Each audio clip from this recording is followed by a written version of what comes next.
Hey, hello, everybody. This is criminal profiler Pat Brown, and this is Patron Hangout number 142. And I made it, there was a glitch, and normally this is for patrons only. And some people have come in and said, hey, I got your message, and I'm not a patron. And so I'm going to say Patreon screwed up when I sent the mail out, so it doubled the amount of people it went out to, or I screwed it up, but let's blame Patreon because I can and you can't prove otherwise. But anyway, if you're a regular to the channel, welcome.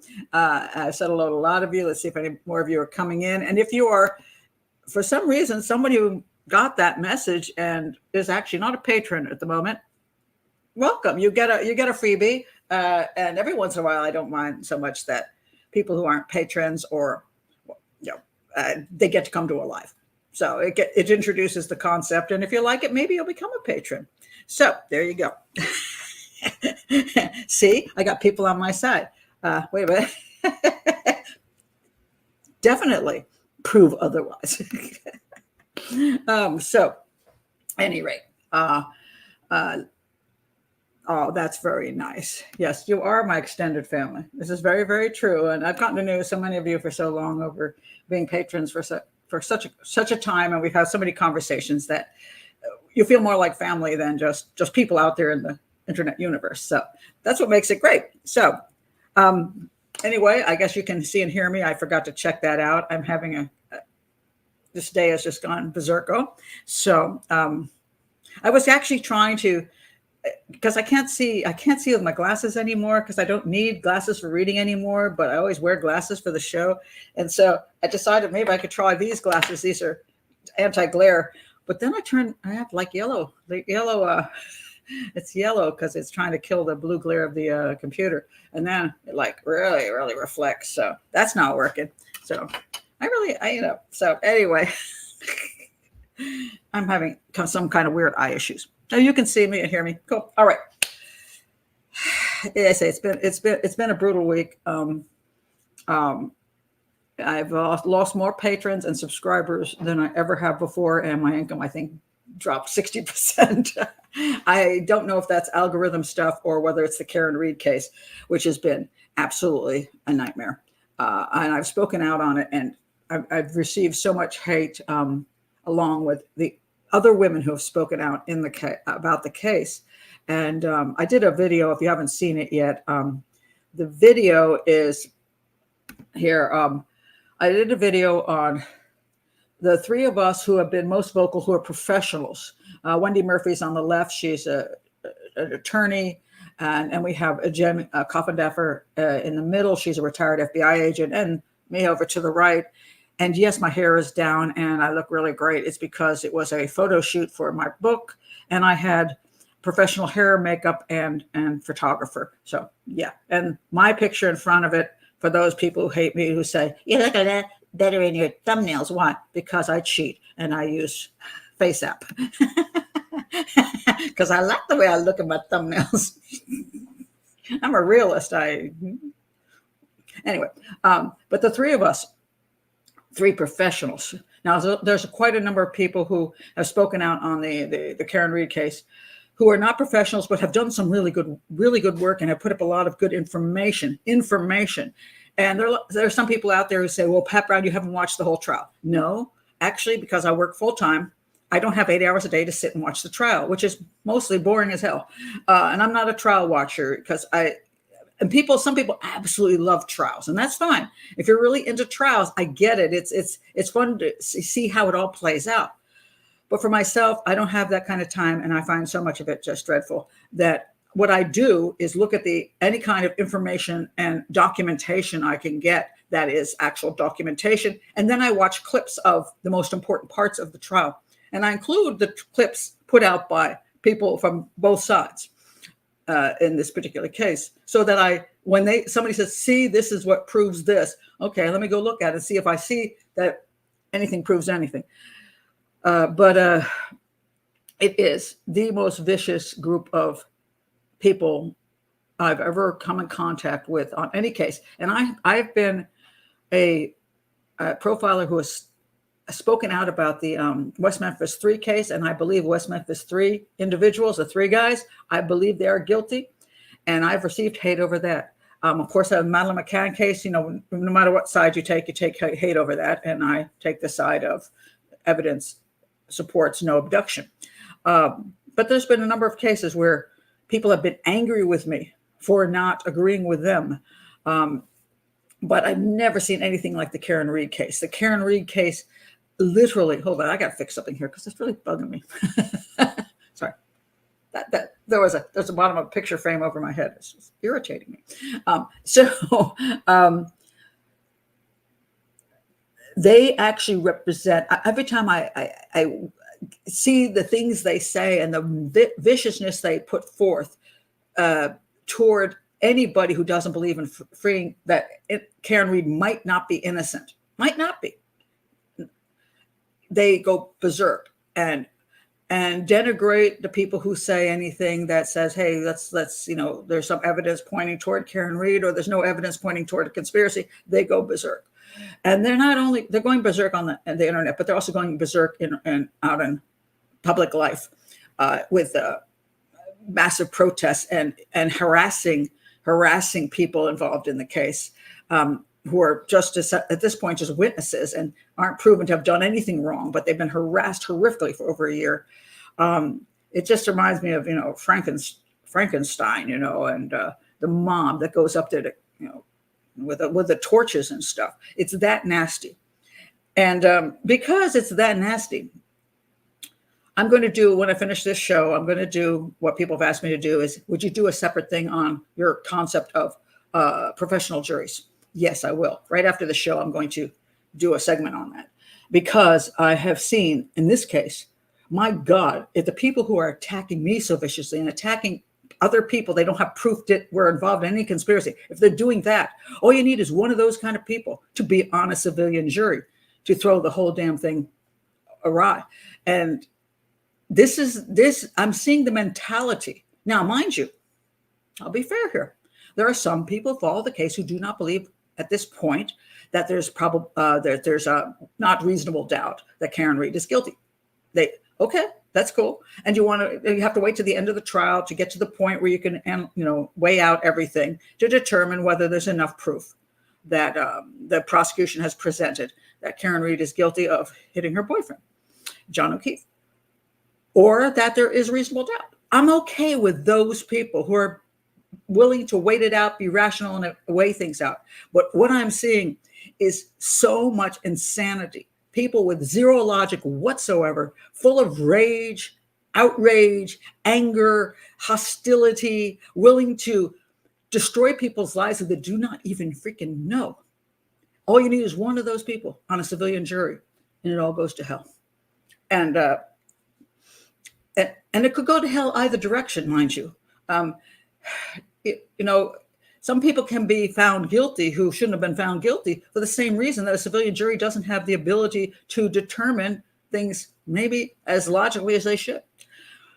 And during the Karen Reed stuff, I've been attacked for saying there should be a professional jury. And there's like, you don't believe in the Constitution then.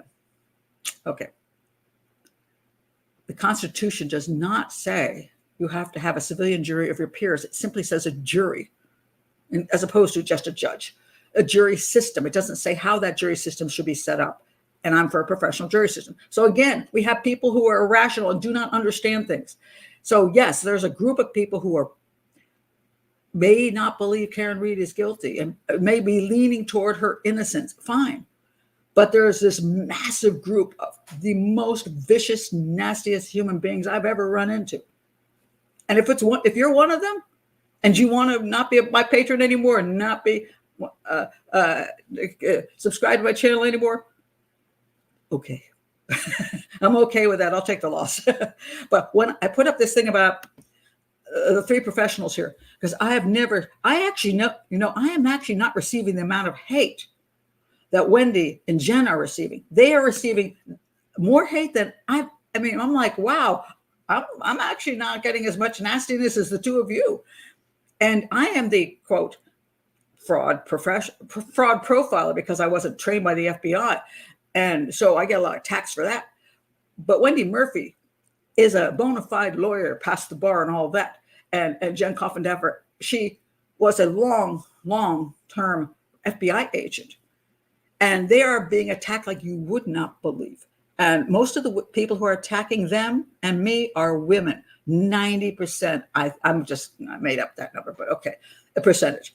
I feel like it's 90% of the attacks are from women. Now, it's true more women watch true crime, so that has something to do with it. But what's interesting is they're not attacking the men the same way. They attack women that way. And I've never seen such, it makes me very sad. It's a statement on society. People say, oh, Pat, I bet you don't have to defend yourself. I'm not defending myself. I'm talking about society and the law and the justice system. These things are important to me. And I'd like to see people take a more logical, rational, calm approach to all things, to not cancel people because they have a different political opinion, to not cancel people because they said one thing you didn't like, or my God, they don't like the movie you like, or for God's sakes, you think Karen Read might be guilty. Well, that's the end of everything. We have a very, it's a problematic thing in our society, I think. We've gotten to the point where we don't know how to get along with people anymore and just laugh about it. Hey, okay, I totally disagree with you, dude. I think you're an idiot, but let's have a beer. I have relatives with so many different walks of life and political beliefs. It's pretty funny. I mean, we're all very good natured about it. Maybe it's because we're very much we're a multiracial community in my family and relatives. We live in different places. A lot of us have traveled. Some of us haven't traveled at all. I mean, we just have this thing where we're like, all right, that's the way you think. And we always recognize that a lot of times they're really nice people, even if we don't think anything like them. They're still nice to us. And they're still good people. I know good people from every walk of life and every political viewpoint. And I'm sure there are people who think Karen Read is innocent, who I would like too. I just don't like the nastiness. So it's been a rough week because I've been trying to, I don't know what I've been trying to do. But I like to speak the truth and I've stuck by that. I try to be honest and truthful and all that kind of stuff.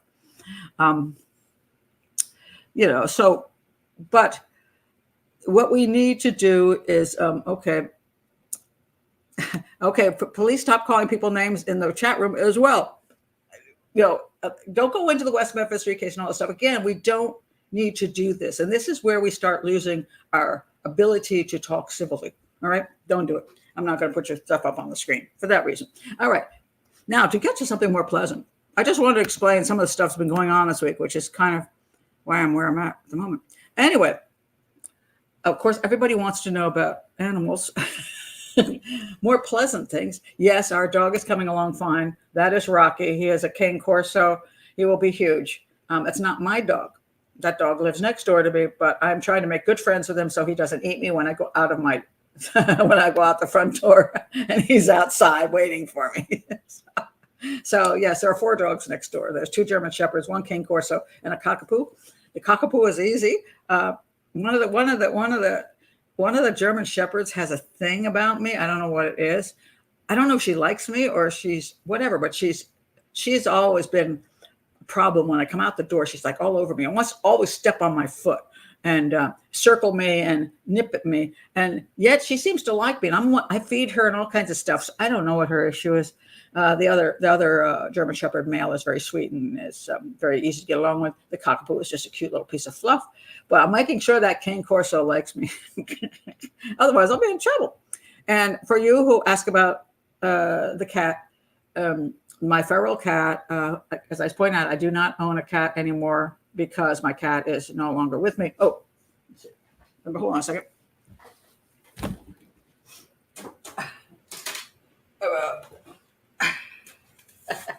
So this is what I put on the wall. This is my portrait of Ziggy. This is my cat from hell that I had for 15 years who kept trying to kill me, but he also loved me. He was like a problematic cat. But anyway, he lived with me for 15 years and he died like last year. And so I have had no cat since. So now I have 2 cat bowls and an open cat door. and a cat that keeps wandering in the house.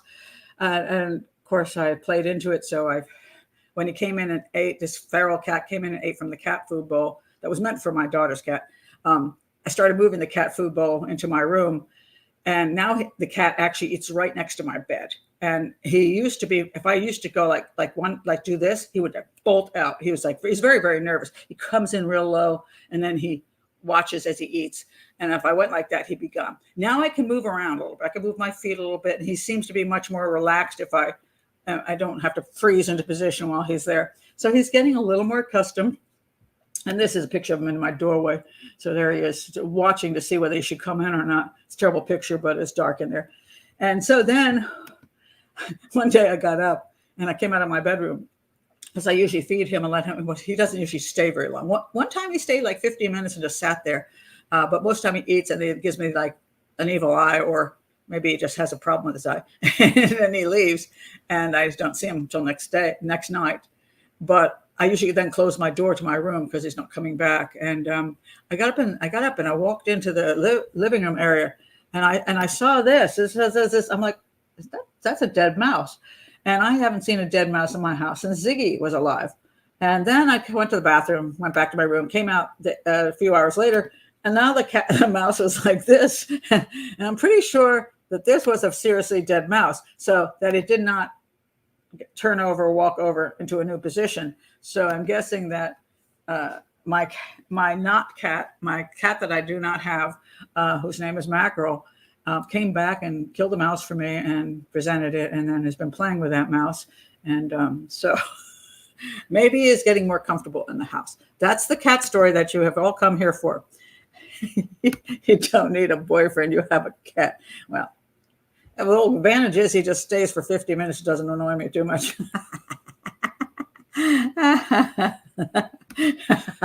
But it seems you're doing a denial thing. You need to admit you have a new cat. Not yet. Hi, Lex. It's all good. Yeah. I don't actually have a cat yet. So, okay. So that's the cat story. And then I said the other day I was going to see the Blue Angels. And so I went down to, we have this location. So it's called, if you're in Maryland, it's Coconut Joe's. Nice people, great location. They have a playground for the kids, sits right on the water. Terrible food, but hey, it's always been not great food. But it's some stuff is edible enough to have along with your orange crushes. And so you have a couple of those. You don't care about the food as much. But anyway, they came over. Yes, I got that picture. I took the picture. My phone was so hot, it was black, and I couldn't even see what I was taking a picture of. But that is a picture of the Blue Angels. And you can actually, in my picture, if you blow it up even more, you can actually read the writing on it, which is really cool, on the writing on the wings. That was kind of neat. So anyway, that's my happy stuff for the week. So I always point out, when you're working in any kind of business which has got a lot of negativity and a lot of depressing stuff, you need a sense of humor, which some people say, well, Pat Brown, you laugh too much when you do your shows. Okay, I like to have a sense of humor, and I need a sense of humor. You spend a lot of time looking at just 40 hours researching death and murders and horrible people, and you look at tons of autopsy photos of people in pieces. You better have a way to have some kind of sense of humor, and also you also need a private life that has some positivity to it. So I recommend to everybody who watches too much true crime, please make sure that you balance that out with other good stuff. I do art. These are my kids. These are portraits I've done of my kids. I do love pastels. These are actually acrylics, and I hope I never have to do them again. I hate acrylic. I like pastels, and so I'm doing that. And I have a lot of things that I do that are pleasurable, and that balances my life. And I always recommend to people, please balance your life. All right.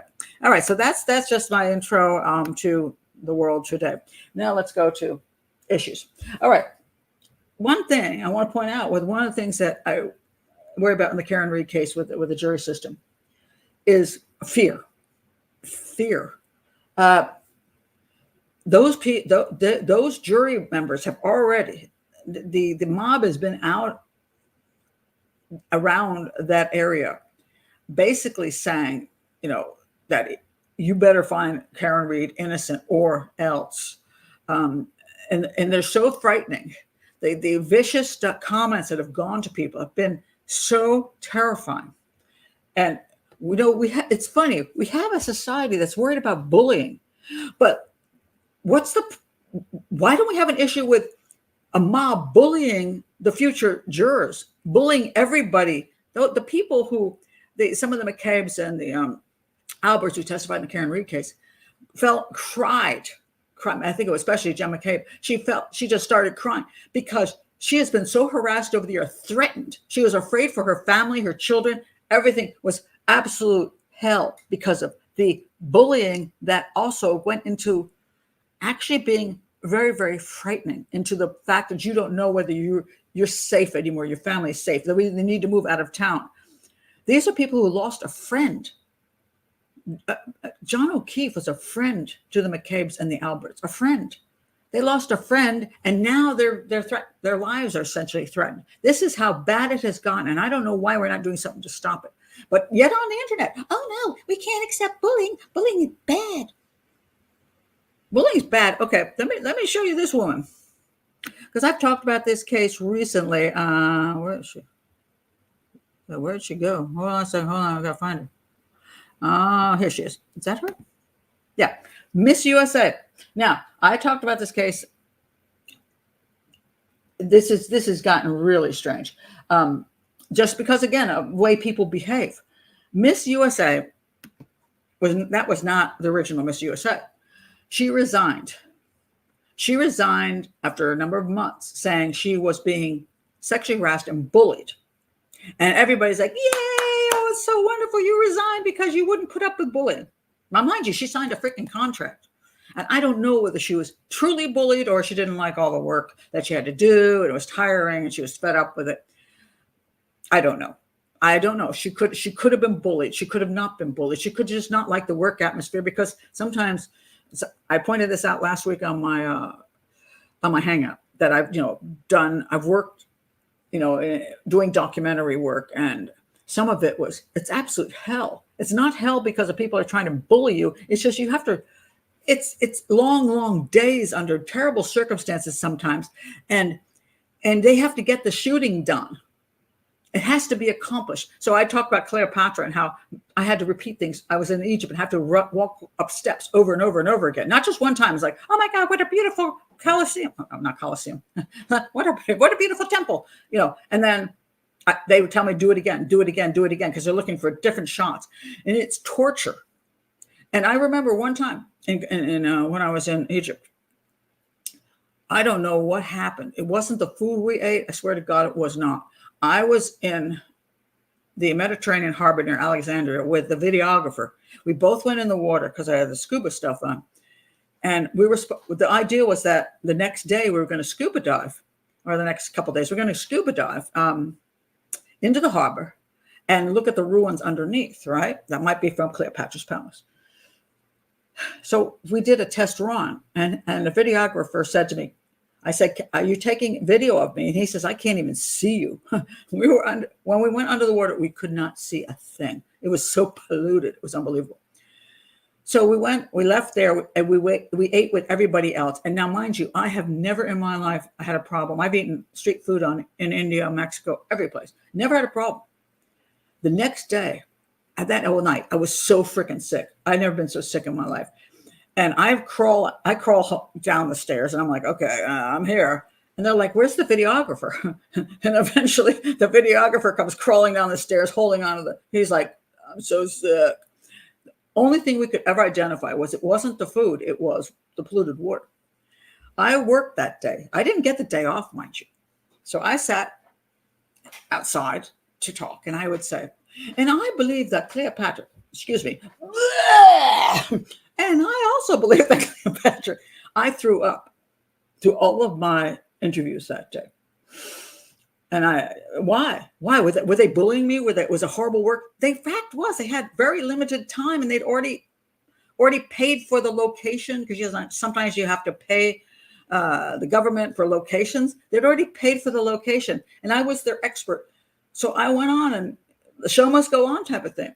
I did that. And by the way, if you ever see the mysterious death of Cleopatra on the Discovery Channel, you will note that people say, "Oh, I saw you jumping into the water and doing all that stuff." I'm like, "Yeah, that's not me. That was a body double." So because I was so sick, they couldn't have me go below the surface. So what happened was, before I went, I had all the stuff on. I said, "Oh, I'm so excited!" And then we put the producer as a body double in, and then when she did all the stuff underwater, and then they put me in the water, and I climbed up the ladder, and they threw water over me, so I looked like I was wet. And I went, "Oh my God, that was fantastic!"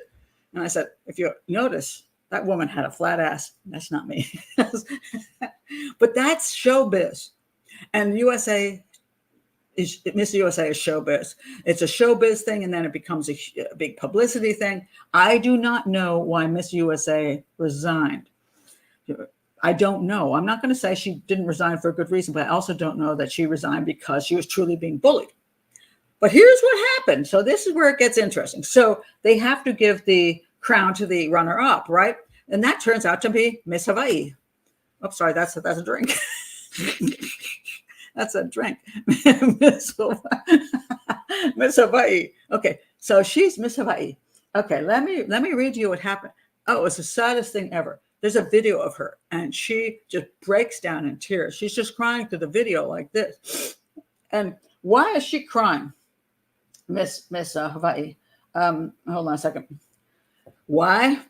Because she accepted the crown, and because the mob had determined that they were all Me Too-ish on Miss USA being bullied by whatever, that she, by accepting the crown, which was her, she's supposed to do that. I mean, that's one of the things you have a contract you sign, for God's sakes.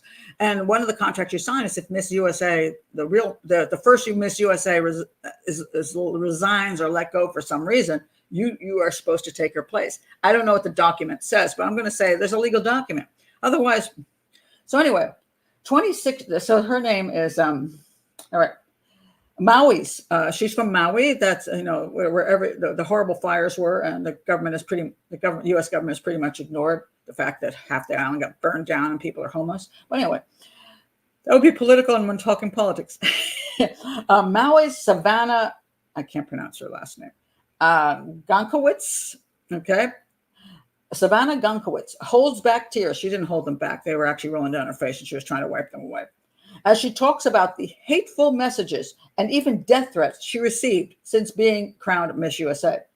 It breaks my heart. Sorry, I don't want to cry, but I just feel it's so hard because I wish people saw where my heart was coming from. It's helping Maui residents. She's trying to really push, because she's a Maui person. She's trying to use this as a platform to help the people of Maui. Helping Maui residents and having a platform, but also showing young women love. You can get bullied and you can get hurt, but you stand back and you keep going and you keep using your voice. She has received death threats, literally death threats. This is the kind of thing that women, and I've looked at it again, almost all women are doing to women. How dare you? Miss USA resigned because she was being bullied, and now you're just not supporting her until they bully her.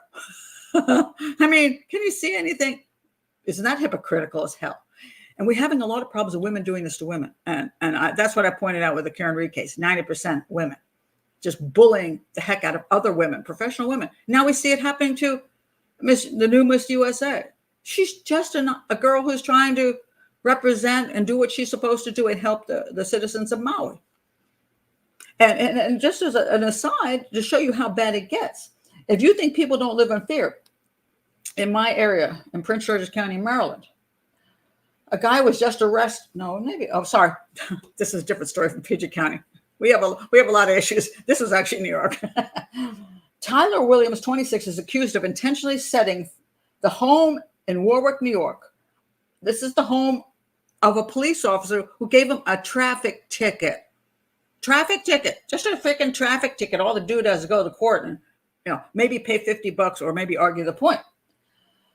Why did he do this? The fire happened a few hours after the trooper gave Williams a ticket.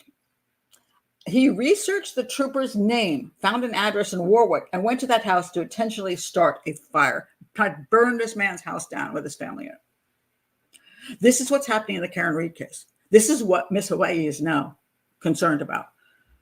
That the level of viciousness has just gotten so out of control. And although, before the internet, certain things like this just still existed, I think what we're seeing is that the internet fuels the emotions.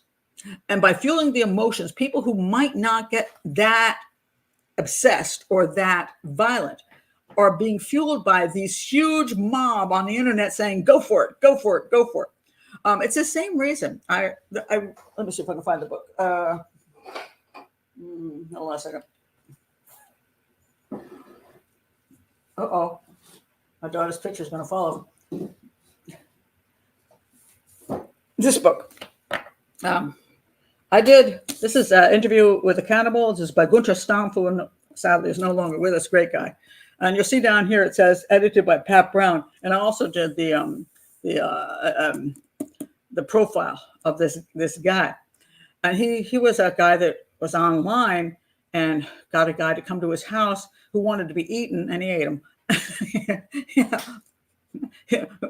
I don't know what you call that when a person says, "Hey, eat me," and you do.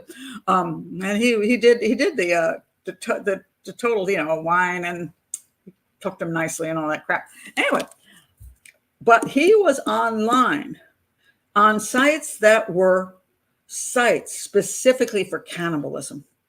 And what I point out is that, now it's going to bother me because this is off center now. Hold on, let me put this back. Okay. Move over, Jen.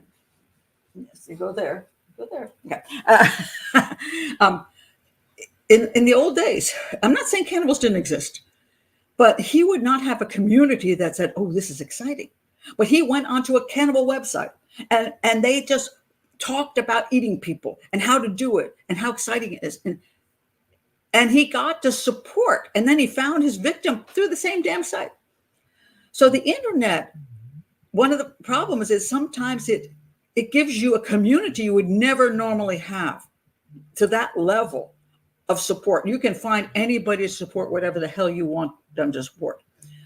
So it's the viciousness that comes from that, because, hey, I live in my town, and I can tell you, I do things in my town, but I don't have any great support community for any weird ideas I have. Like, I like iguanas. I have to work really hard to find iguana people. But if I go on the internet, oh my God, I can go on TikTok and see the cutest iguana videos, and I can go to the We Love Iguana sites. And I have a whole community of people say iguanas are the best ever. But when I was raising my kids, and I lived in Berwyn Heights, Maryland, and I did a play group, and I had an iguana, it did not make me friends. People thought I was a weirdo. And they expressed that. They're like, why would you want that lizard in your house? So I didn't get any support.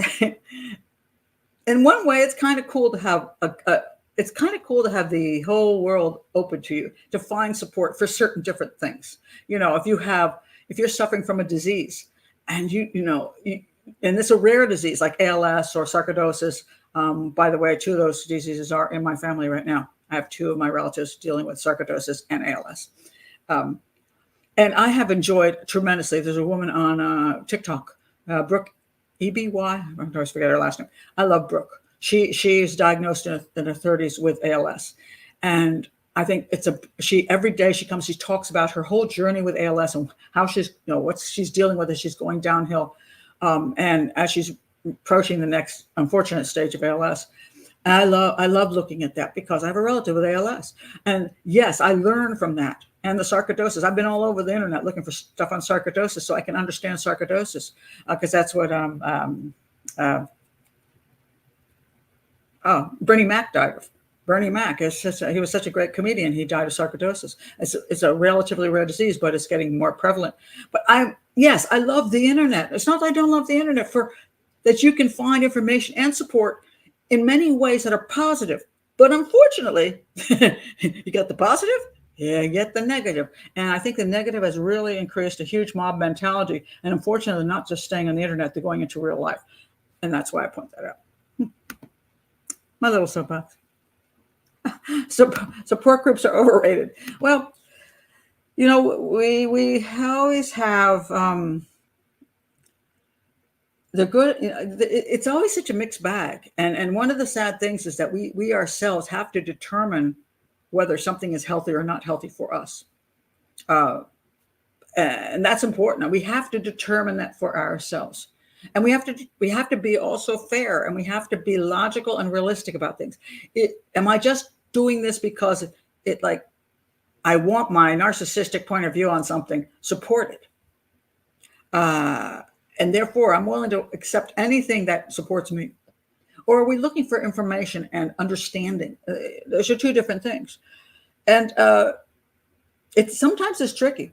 It is tricky, but that's why my channel, one of the things I try to push so much on my channel is the concept of logic and the concept of trying to be objective as you can, because things are true that are true. And people like to pretend things aren't true that aren't true. And so sometimes I got, for example, joke about my age and why I do a face app, And they're like, oh, but Pat, you're beautiful. Okay. I know I can look in a mirror. I'm almost 69 years old. I'm going to say I look like my grandma. And it's nice if you all think that way, but I'm a realist. I look 69, and that's a fact. I've never done any Botox and any plastic surgery. I am what I am. I try to smile a lot because smiling makes you more pleasant to look at. It's true. I'm a realist, but if I believe a lot of nonsense or try to find stuff that makes me believe nonsense, it's nonsense, and it doesn't help us. I wrote something the other day. Let me see if I can find it. Okay, I sent this to my sister. She didn't understand what I wrote. She goes, "What are you saying, Pat?" But I want to read this to you. I wrote this, and maybe it's not the most well-written thing I ever wrote. Because people do not foresee the future and often ignore the present. Now, I may want to rewrite that in a better, more understandable way. My point was, people a lot of times, I should maybe flip it around. People ignore the present. They don't know where they're at now and what's really going on. And they delude themselves into where they're at. And because of that, they also don't foresee the future. I think I need to flip that around. They don't foresee the future. So one has to say, okay, this is my situation where I'm at.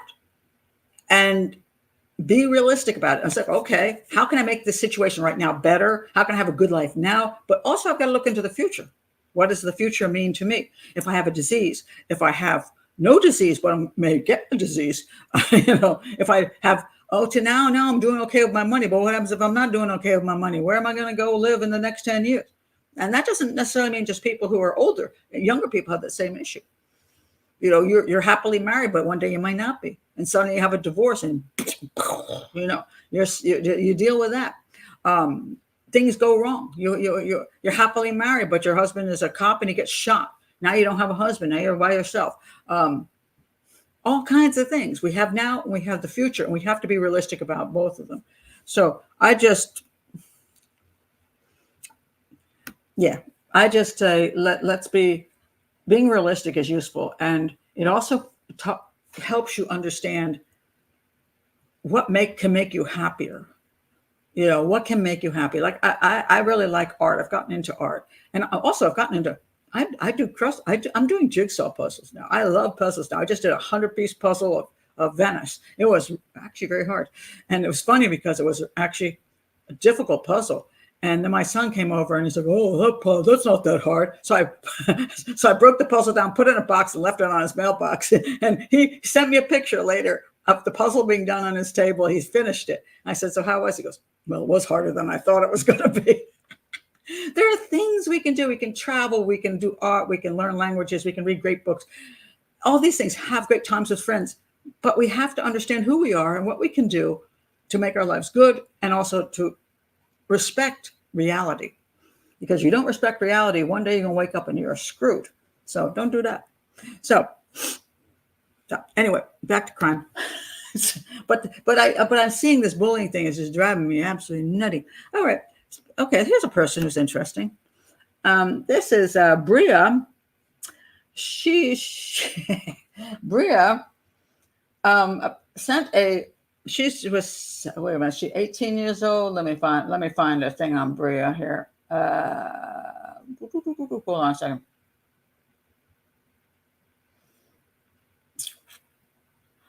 Oh God, did I lose it? Seriously. Oh, okay. You know how me and losing things. Anyway, she sent a photo to her boyfriend, who I guess was paying her no mind, of her stepping on her baby's head. The boyfriend, who apparently really didn't give a crap about her or the baby, saw that, but a friend saw it as well and said, "Whoa, this is not okay," and went to the police. And she has been arrested. And it's interesting what some people say. They're like, well, she didn't actually, it turned out they examined the baby and the baby was actually okay. So she didn't actually stomp on the baby's head. And they're like, well, see, she didn't really hurt the baby. So it's enough. You're making a mountain out of a molehill. What woman, in an attempt to get her boyfriend back, has a picture of her stomping on her baby's head? You have to question her as a mother that she would do that, even fake do that to her beloved infant. And so she's supposedly getting some psychiatric help. She's been, she's got to go through some psychiatric stuff. Yeah, I'm going to say that psychiatric stuff is probably going to be pretty damn useless, because I'm already pushing her toward the highly narcissistic psychopathic range. Because who does that? Who does that? She didn't get the boyfriend back either. just to say. Didn't get the boyfriend back. Oh. Yeah. Interesting stuff. I wanted to point out, just on that note, I'm going to go to some real crime stuff in a minute, but I'm in a mood. There was a woman, and this is where I'm talking about psychology here, and the way our society seems to be thinking. A mother in Atlanta disrupted an awards ceremony at her son's school. Why do you think I want to ask you this question. Why do you think she interrupted the awards ceremony? Does anybody have a clue? It just made me laugh in all the wrong ways. Why do you think the mother interrupted the awards ceremony at her son's school? I'm looking for your. Oh, I said the P word, psychopath. I work really hard not to say the word very often, not because of YouTube, but because people say, well, you're not a psychiatrist or a psychologist. You have no right to say that. Modesto Blue Point. Yes, you're right. Her kid didn't get an award. That was why. Her kid didn't get an award. She got up and cussed them all out. Now, these days, almost every kid gets a participation award. It's like, you breathe. Hey, we're giving you an award. Okay, you suck, but we're giving you an award anyway. And that participation award started kind of when my kids were growing up. It started, I think, maybe in the late, I don't know if in the 90s it started, and it annoyed me back then. I'm like, why are you getting a participation award? The participation should be, your participation in anything should be the reward itself. Did you need a reward to say, you participated and showed up? Jesus, really? Okay. Now I'm going to get accused of saying the J word. Anyway, you can't win. And I want to talk about awards because I haven't gotten any, and I'm really sad. I never got any awards. Well, that could be my fault, because quite frankly, I hated high school, so I didn't really work that hard at it. They didn't give out awards so much. They didn't give out participation awards. So, yeah, I feel so sad. I'm a loser. I never got any awards. Oh, my goodness. I like that. The award for the child with the most narcissistic parent. Oh, that would be the greatest award ever. And that kid would go, Yeah, you got that right. I love it. That's great. That makes me laugh. Mm. Oh, wait. I forgot. I did get one award before I go on. I did get one award. I won. This is pretty cool. My partner and I, we were playing table tennis doubles. I was an adult at this point. I was at a table tennis club, one of the biggest ones in Maryland, and there was a national people came in, and my partner and I won first place against the number 1 and number 2 table tennis champions in the United States. We were like, it was a trophy, you know. We were super proud. Now, before you all go, oh my God, you're better than the number 1 and number 2 table tennis players in the U.S. No. I'm a good table tennis player. I am. I've played table tennis all my life. I'm a good table tennis player. I don't play ping pong. I play table tennis. Anyway,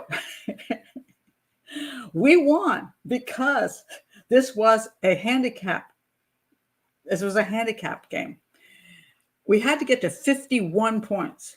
And because we sucked and they were the champions, we got 42 points before we started the game. So we started at 42-0. All they had to get, we only had to get 9 points. I'm trying to add right. We only had to get 9 points to win. They had to get 51. And let me tell you, it was like 42-0, 42-1, 42-2, 42-3, 42-4, 42-5, 43-5. We got one. 43-6, 47. Oh my God, we got no 44. We won by, I think, 1 or 2 points, just right at the top. And do you know that number 1 and number 2 player in the United States were so upset because they couldn't believe they lost to us. In spite of the fact we had 41, in spite of the fact we started with 42 points, they couldn't believe we were able to get 9 points on them. They were very upset. And we were thrilled because we knew how hard those 9 points were. So in a way, you know, we did win that match under the circumstances that it was set up in. Are we better than number 1 and number 2 players in the United States? Oh, heck no. But to be able to get those 9 points was an achievement. And so we were proud of our achievement, and it was interesting. So, but you have to understand, again, reality. All right. I didn't run around saying, oh my God, we beat the number 1, number 2 players in the United States, and not explain how we did it and what the circumstances were. The reality was they will if we played a regular game to 21, now it's changed. There's a whole new system in table tennis, which is just shorter games. But anyway, at the time it was 21. If we played them on a regular 21 game, we would get crushed every single time. We probably hardly ever can return their damn serves because they were like, so, but reality, understand reality and be happy. So, yeah, I kind of blew that one. Too late, you know. When I play, it's interesting. I went to a table tennis club in Washington, D.C., and it's a long drive, which is a problem. Great. I had a great coach there, though. But, you know, it's really just, you know, you're playing a kid who's 9 and you're like really happy to get some points on him at all. Is that good? It's like, wow. Yeah. So I'm a good table tennis player. I can pretty much beat people who are, you know, anybody who's a ping pong player. My son-in-law, he was all, oh, you know, you're my mother-in-law, I can beat you. So we went over to a friend's house and he took out his paddle and I slaughtered him. And he was like, I guess you can play. It was fun. But I've got my limits. All right. So back to crime. I'm just in a mood today. Okay. Who the hell is this dude? Oh yes, this is interesting because somebody from Canada will appreciate this. This is Gary Srery. I don't know how the heck you can pronounce a name like that. Srery, serial sex offender who was last arrested in Idaho, where he's convicted of rape. But when I talk about how you solve cold cases, he actually slithered over into Canada and became a real problem in Canada. And, you know, I did a whole thing on the Highway of Tears, where so many women were disappearing in British Columbia. This guy there's some Alberta crimes that he was suspected of committing. Who knows? They didn't go over also to British Columbia. But how was he finally linked to Canada? All right. So this is what happened. And this is why I talk about how do you solve cold cases. And a lot of times the sad thing is you solve cold cases way too late to actually bring justice to the case, to give any kind of punishment to the killer, or that you stop the guy before he killed 10 more women or men or whatever. Canada police say dead U.S. rapist was a serial killer. A man who died in a U.S. prison where he was serving a sentence for rape has also been identified as a serial killer. And here's something I always want to point out. Every rapist is a serial rapist. When people say, oh, he just raped one time, I'm like, no, he did not. Rape, anybody who crosses the line to be a rapist, and I'm not talking about two drunken people who had sex one night and one of them says it was rape and one says it was consensual. I'm not talking about that kind of stuff. Although the Me Too people will now hate me. I'm talking about rape. Who said that? What's her name? Okay, I'm blanking. Give me your name. Who said rape? Oh, you play table tennis, Mary. I wish I were there to play with you. That would be so awesome. Yeah, I was thrilled about the 9 points. Let me tell you, the 9 points were the hardest thing we ever tried to do. Okay, who's rape? Now I'm blanking. Actress, famous actress. Come on, somebody. Rape. I actually. Well, who said that? Not Casey Anthony. No, African American famous actress. Hair like this. It's like I'm doing sign language now. Famous. Is she on the five women? Come on now. I lost my mind here. Somebody help me out. Not Jose Baez. No, I'm talking about. She was famous for saying it. Okay, I'm gonna try to keep Googling here. Whoopi. Thank you. Thank God. All right, the Whoopi Goldberg. I could not. Her name went out of my head. Yes, Whoopi Goldberg. She said this thing, and she got trashed for it because she said, "Well, it's not rape." She was trying to explain the difference between, questionable date rape type situations where you don't know who whether it was really consensual or not, to the concept of rape, which is some dude jumps out of the bushes as you're walking home from your job and rapes you and leaves you naked in the bushes. Rape. Okay, I never had an issue with her for saying that because I liked it. Because when a person commits a horrific sexual assault on a complete stranger, that is a 100% sex predator psychopath. There's no questions here. There's no gray area. That is a rapist, 100% rapist. And he'll do that. He's a serial rapist. He will do it again. He's done it before. He's a serial rapist.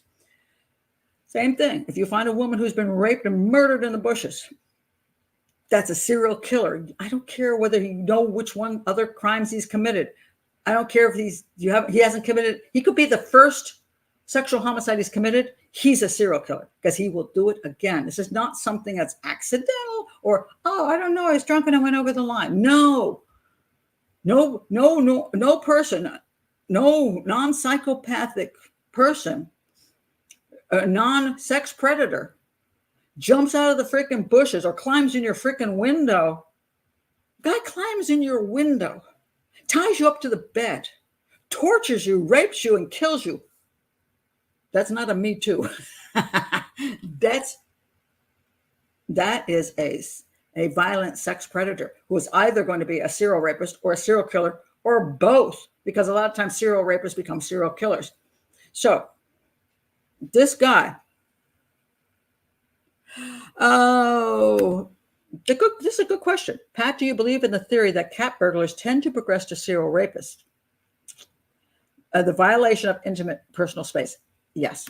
Now it's one of these things. A cat burglar is not necessarily serial rapist, but a serial rapist can often be a cat burglar, because you're right.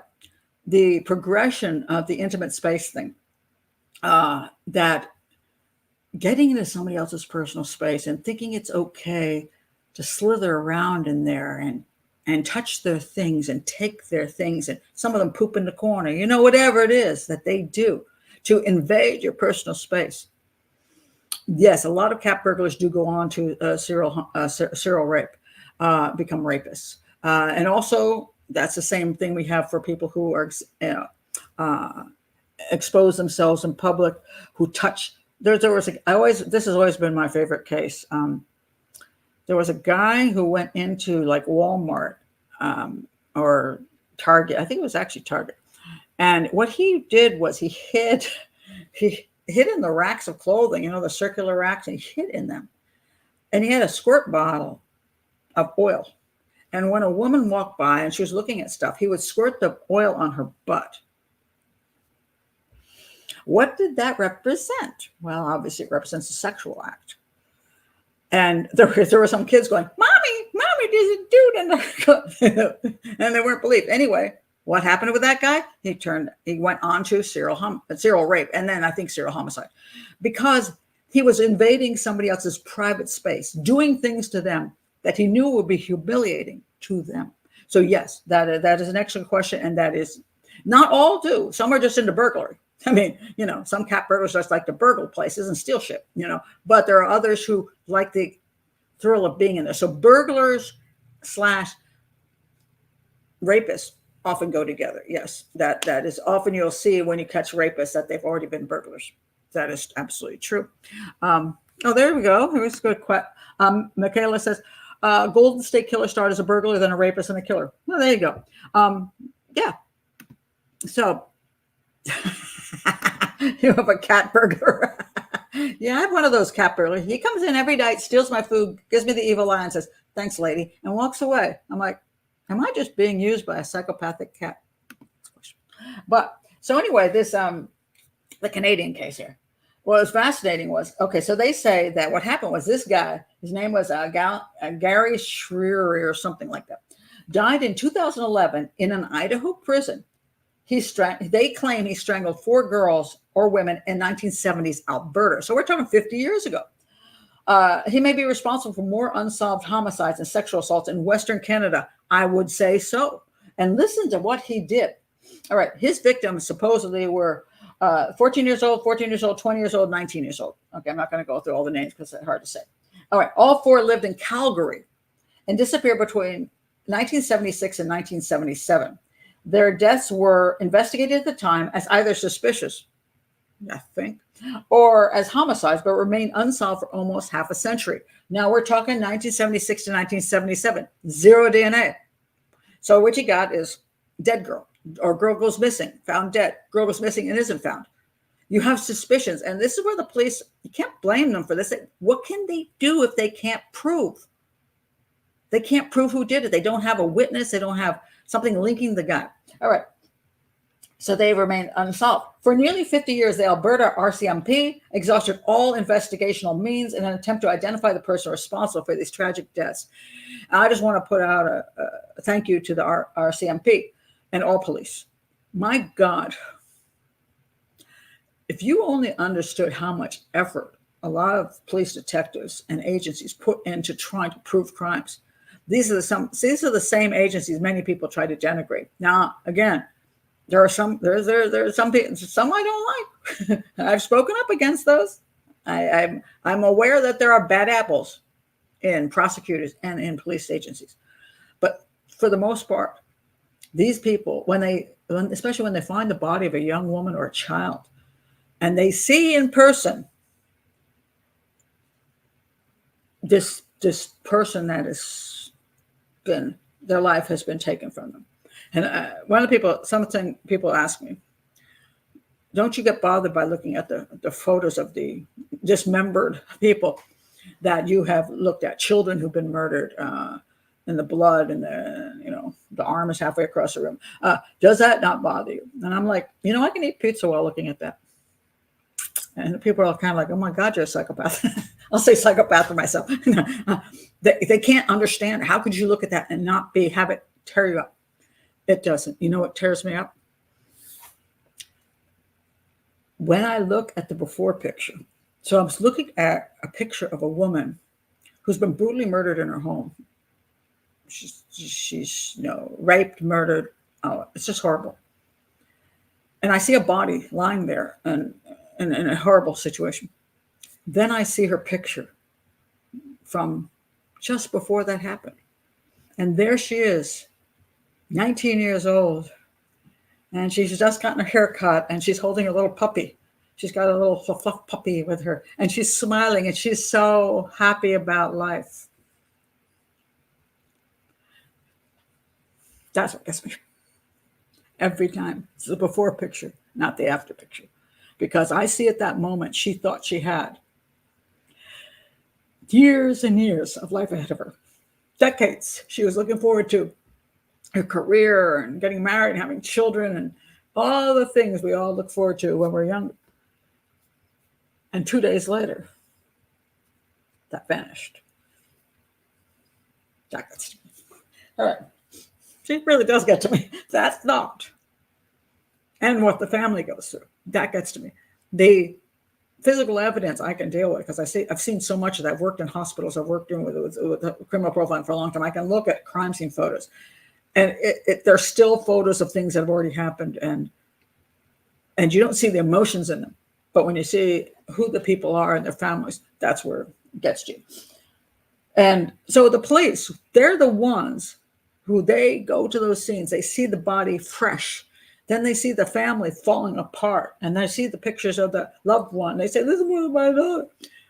You know what they have to deal with? That's why so many of them have so many psychological issues. They get divorced. They commit suicide. Have some respect for police detectives. My daughter's been one for 19 years. She's worked homicide. She's worked child abuse. She worked child abuse. She had to watch videos. And at that point in time, she wouldn't watch anything but the most mildest Disney film ever. Because what she was seeing in the videos was horrific. Have respect for police detectives, and say they're not all good. And I fight against some of them when I see something kind of sketchy there. But hey, in general, these people have the job you don't want. You really don't want it. Okay. Anyway, a little soapbox. Anyway, so they 50 years they've been trying. A suspect was finally identified through advanced DNA technology. See, I keep saying most cold cases are solved by DNA. Just because you can't, it's very hard to go back and prove anything with witnesses or any other stuff. Rarely, it has to be, you have to have DNA, you have to have a confession, something that's major to solve these crimes. And there's nothing wrong with this. It's just when people think that, you have some 30-year-old crime without DNA and we're all going to get together on the internet and solve it. Stop, please. Suspect was finally identified through advanced DNA technology, which had allowed investigators to build a family tree using data from public DNA sites and samples found on the victims' bodies. Because the greatest thing about DNA is that we have gotten to the point where you can have such a tiny little bit of almost nothing. Where before you used to have you had to have a big piece of DNA, and then it got down to this, and now it's down to this, which makes things different. Now, touch DNA is gotten to the point where that's so flaky. It's a whole different thing. When you have absolute DNA from semen or blood, even though it's small, you got solid DNA. Touch DNA is so transferable. It just we have a lot of defendants who are using touch DNA to make it look like somebody else committed a crime when, quite frankly, it was just transferred from anybody could. Hi, how you doing? Oh, okay, now you're the killer. That kind of thing. But this case, they found enough DNA, and then went through familial type of stuff. So. Two of the girls, Eva and Patricia, were in junior high when they disappeared or walking together in downtown Calgary. Following day, police said their bodies had been found on the highway. Another woman, Ms. Recherick, I am now doing the names, was a housekeeper who had recently moved to Calgary from Ontario. Her body was found in a ditch a day after she vanished. Also, Ms. McLean, I don't know how to pronounce her name, was working for a local food bank at the time of her death. She was seen in February 1977 walking home after a night out at a bar that dangerous thing I talk about. And her body was found 6 hours later just outside Calgary city limits. Now, I don't know how it got Srery, Srery. Let me throw up his face again. This guy, if he was still alive, he would be facing murder charges and 4 deaths. He was an American citizen who was in Canada illegally at the time of the murders, having fled the U.S. after he was charged with rape in California. So this is the problem. Once he was charged with rape, this dude is a rapist. He's a serial rapist. He's a serial sex predator. And the other thing he's learned is that if you leave your victim alive, you might get arrested because she can identify you. Might as well kill him. Now, there's 2 types of killing for serial killers. One is to eliminate a witness. The other one is because they like killing. Or both. Okay. So he already had an extensive criminal record in the U.S. for sex offenses, including rape and kidnapping. Why they didn't get hold of this guy sooner and make sure he was in prison for the rest of his life, I do not know. After arriving in Calgary in 1975, he lived under multiple aliases and used fake IDs to apply for social assistance. He later moved to British Columbia's Lower Mainland and lived there undetected by law enforcement until he was convicted of sexual assault in New Westminster, a city southeast of Vancouver, in 1998. Now, mind you, I'm not real familiar. I do know the different. When I look at Canada, you got British Columbia, there's Ontario. I'm an American. I'm north of the border. I've been north of the border a number of different places, but I forget how everything is set up there. There's Newfoundland over there, and there's whatever. Dang it! I'm blanking here. So if I have I have the designations geographically wrong, the political divisions, I apologize because I don't write these things down before I do shows. So there you go. He was convicted of sexual assault in New Westminster, a city southeast of Vancouver, in 1998. He served 5 years in prison for that crime and was deported back to the U.S., where he was arrested again in Idaho and sentenced to life in prison. According to a 2008 news article, he was charged and later convicted for raping a 44-year-old woman in Coeur d'Alene near the border of Idaho and Washington. They've also appealed, or RCMP has appealed to the public for help piecing together his life in Canada, concerning that he's avoided the police for more than 20 years before he legally went from the time he legally entered the country until he's arrested in British Columbia. They're wondering how many other women he has killed. And one of the problems we have is that our laws for sexual predators are often really too lenient. And the concept is they're paying for the specific offense that they committed. But the problem is they are a sex predator, and sex predators are ongoing sex predators. They don't stop. It's not a one-shot deal. And therefore, when they're put back out in society, they are immediately a danger to society again.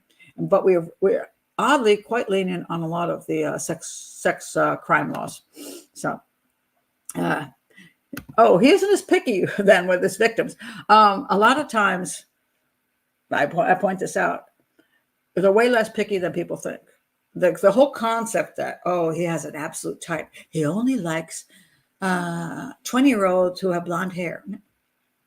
No, it's who's available. So yes, there tends, if a serial predator, a sex predator, can get more of the type of victim he wants, he will go for that. But if he can't, he'll take something else. And I always liken this to, a dude goes into a bar, he's 50 years old. He's drinking his stuff, he's like looking around the bar.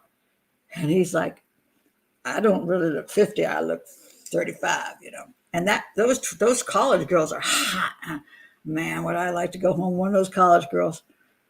And he tries to talk to the college girls, and they tell him, yeah, they're just not interested. They found themselves a 25-year-old boy over there, and he's handsomer and his body's in better shape. And as he sits there drinking, realizing he's actually 50 and he's got wrinkles on his face and he's got a gut and he's going bald. By the end of the night, he looks over and he sees a woman who's 60 and he goes, all right, I could hit that. I'm drunk enough now. We'll just go someplace. I'll keep the lights off.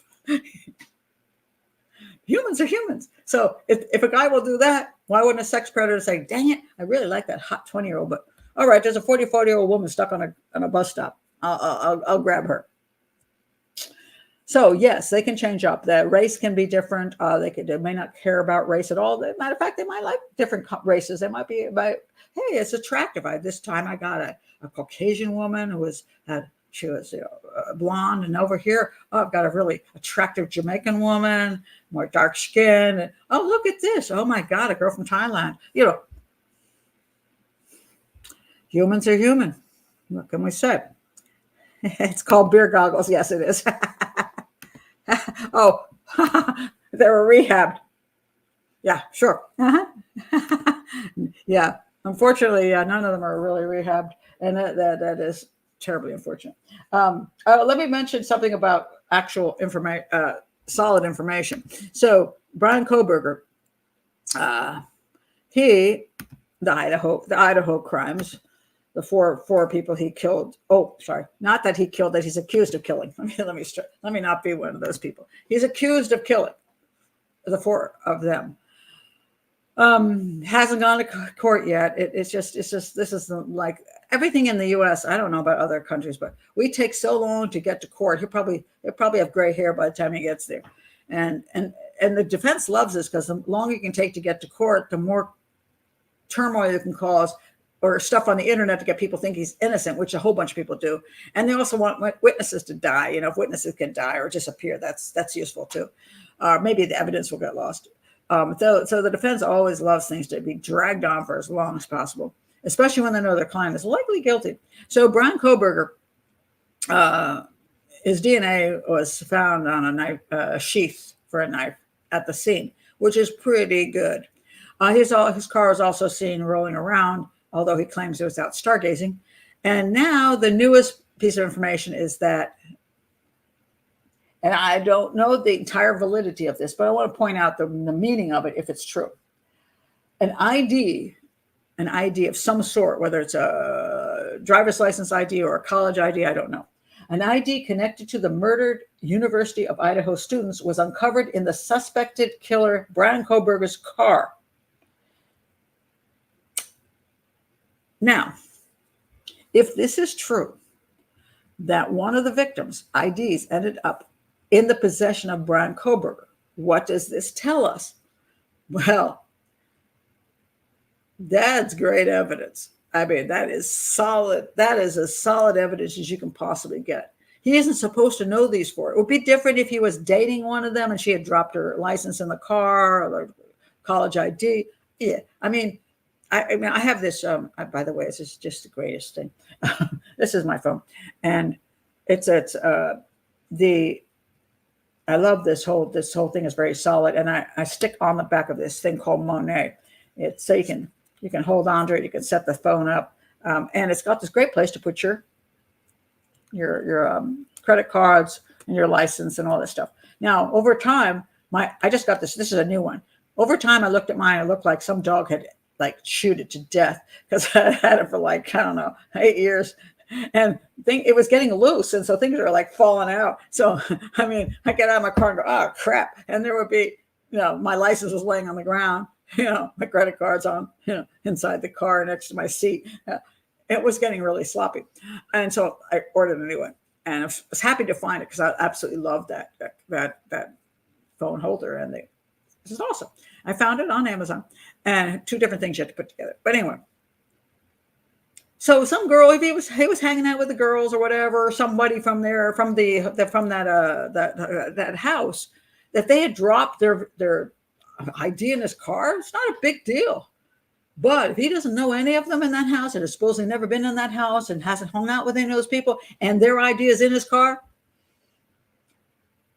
that is huge. Jen Coffindaffer did a thing, and she called it the smoking license or the smoking ID.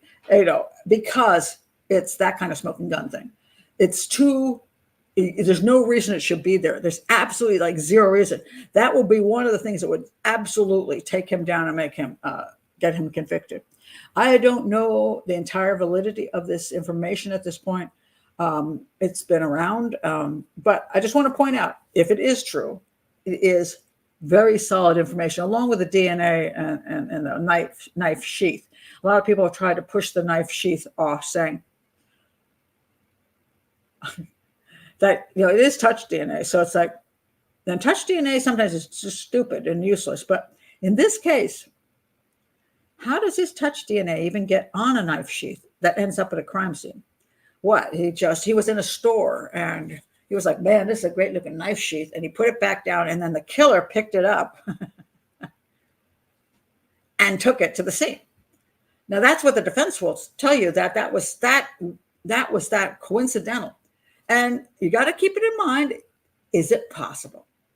Yes. Is it probable? No. So you take this one piece of information, and then you have to add to it all the other information to where you get to the totality of the evidence and say, in totality, what do you think? And I will talk about a crime I was asked to talk about, because I'm talking about, it's called the smoking gun. I know that. She called it a smoking license or a smoking ID, though. It's a joke. It's a joke. He was only stargazing. Yeah, he liked to do that a lot. This case, somebody asked me to talk about this case. I thought about doing a separate show on it, but then I decided, no, I don't think it's worth a separate show. But I thought there were some really interesting things to talk about with it. And it comes down to coincidence versus probability versus possibility type of thing. Where did my guy go? Is it him? Here he is. Okay. This is the case of the unsolved homicide of Peter, I think it's Becci, I would say. He was killed in Alima, Ohio, and back in 87. So this is a very, very old case. But it's kind of a fascinating old case in the sense of, now it's never been solved. They have two new guys on the case who are looking at this as a cold case. And they know who probably did it. They just don't have any way to get evidence at this point. And so they're just saying, we're trying really hard. And they're probably not going to get anywhere because there's no DNA evidence. And as I point out, probably not going to go anywhere because of that. But let me tell you about the amusing parts of this whole case. Hold on a second. Okay, this is it. All right. Police take a second look. So here's the story. 29 years ago, Peter Becci, oh, come on. Don't do that. Do not block I don't want to subscribe today. Are you actually going to do this to me? Okay. Go away. Oh, now they're blurring it out. Gotta love these people. You read it once, and they let you read it once, and then they blur everything out. So now I can't see it because they want me to. Oh, okay. They want me to subscribe now. Okay, I'm going to have to pull up another thing on Becci so I can at least read you the basics of the crime. And sometimes I take photos of these really quickly because I don't trust them to not do this to me. Okay. All right, let's see if I can pull up something that's just useful. That isn't that same site. Okay, maybe this one, the Attorney General. No, that's boring. How about this one? Oh, okay, hold on. How about Ohio Mysteries? Ohio Mysteries. Okay, please let me read your stupid thing. All right. In 1987, 35-year-old biochemist Peter Becci, and I apologize, I'm botching the Becci, who relocated from New York to Lima, Ohio, suburb of Shawnee Township with his family, was murdered in the basement of his home. Police said after failing to get interviews with his estranged wife, who quickly moved to Florida, they gave up, saying the case was costing the small department too much money. But a decade ago, a new detective cracked open the old file and tried again, even putting up billboards to remind the residents the case was still unsolved. All right, I still can't find the proper thing on this. I'll just tell you what I know. So this guy moved to Lima, Ohio. And his wife, they had a couple kids, and his wife apparently wanted to go to college. So she went to another town to go to college, but she never actually attended, but she lived with this young man. Okay, I really want to find the information on this because it's amusing in a sad way. Okay, all right, come on now, give me something here. isn't going to screw me over. It's the same garbage. I had such a great site. It had every piece of information I needed on it, and now I can't look at it. That is so annoying. All right, I can't find it because there was very little about this murder, and I found the one place that had the information, and now blocked. So, but this is what essentially what happened. So his wife goes far away, and she's living with a young man, and she says it's just a roommate, but she's away from her husband and her children, and not actually going to school. So anyway, I'm going to call Peter Becci adult.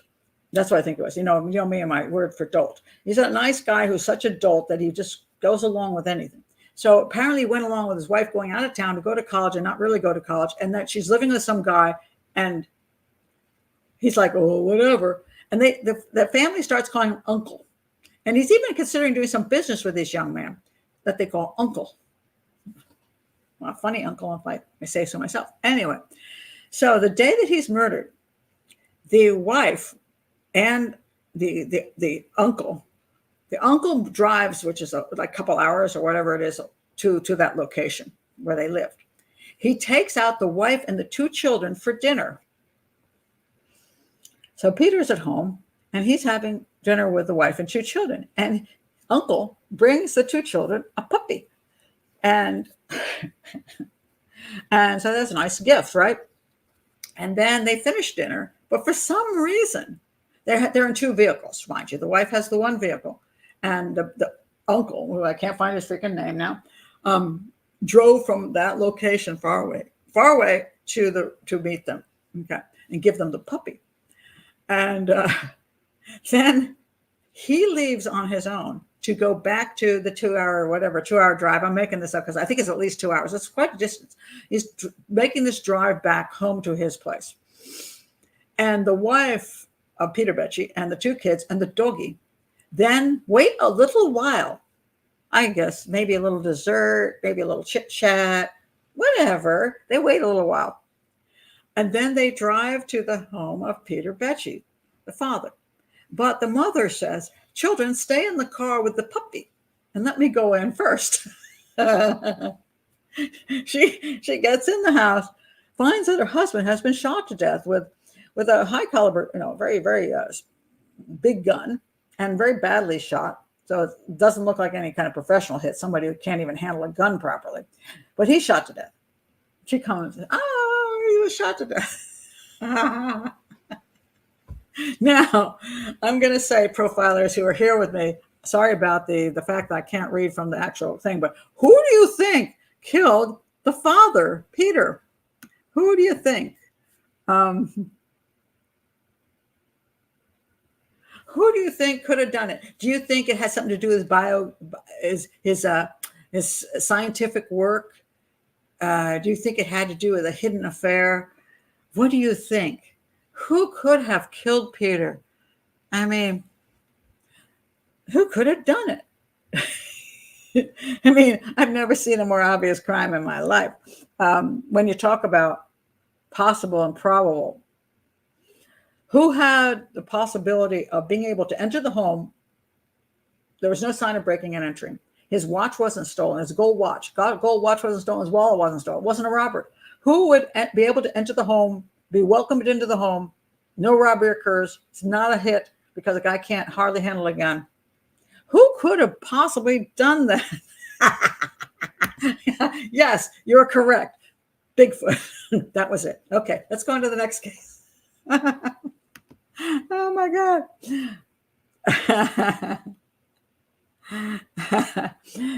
So this is so freaking obvious. I don't know how more obvious you can get. Who was the person that had the opportunity and ability to do it? The poor victim was adult, but the wife and the boyfriend weren't rocket scientists either. No, they weren't. You're quite correct. Oh, what you're saying that? Wait a minute. You're saying that the wife and the young boy the young man were like sleeping together. Okay, they're just living together, But anyway, and she's not that much older than him. You know what I mean? She's just like in her 30s and he's in his 20s. I mean, it's like, Anyway, the whole concept of, obviously the person who killed Peter was not a stranger. And at the very time, the wife and the children decided to stay longer at the restaurant so that the boyfriend, uncle, could return home. Obviously, he's the one that's available to do the crime and is fairly incompetent at doing it. And then the fact that the wife and the kids come back and she says, stay in the car, because she doesn't want the kids to come in and see their father murdered. So she goes in and goes, oh, look what happened. I mean, it's like so obvious how they did not. I don't know why they did not immediately go after this as it's not a hired hit. It's one of those girlfriend tells boyfriend, get rid of my husband hits. Now, supposedly hubby, she had convinced her husband to change the will from 50% her, I think it was, and 25% for each of the kids to just 100% her. And apparently he did that, but it didn't actually kick in until after the murder. So she kind of screwed that up. Again, not rocket scientist. But she never cooperated with police. And then she went off to Florida. She still won't cooperate with police.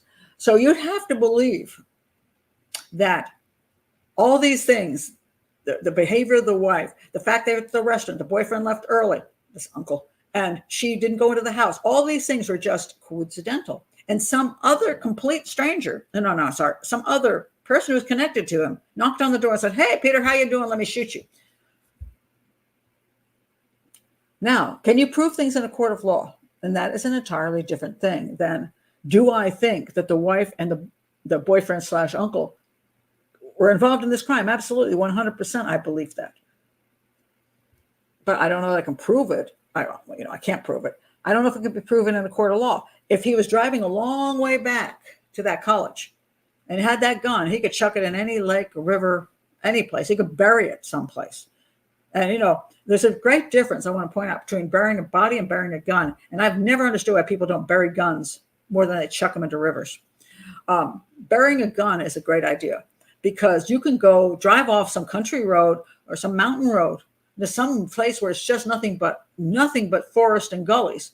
And it doesn't take that much to dig a pretty solid hole and put the gun at the bottom of it. Wash it off, make sure there's no prints, put the gun way down, cover it all up, put rocks on top of it. Chances of that gun ever being discovered are like zero.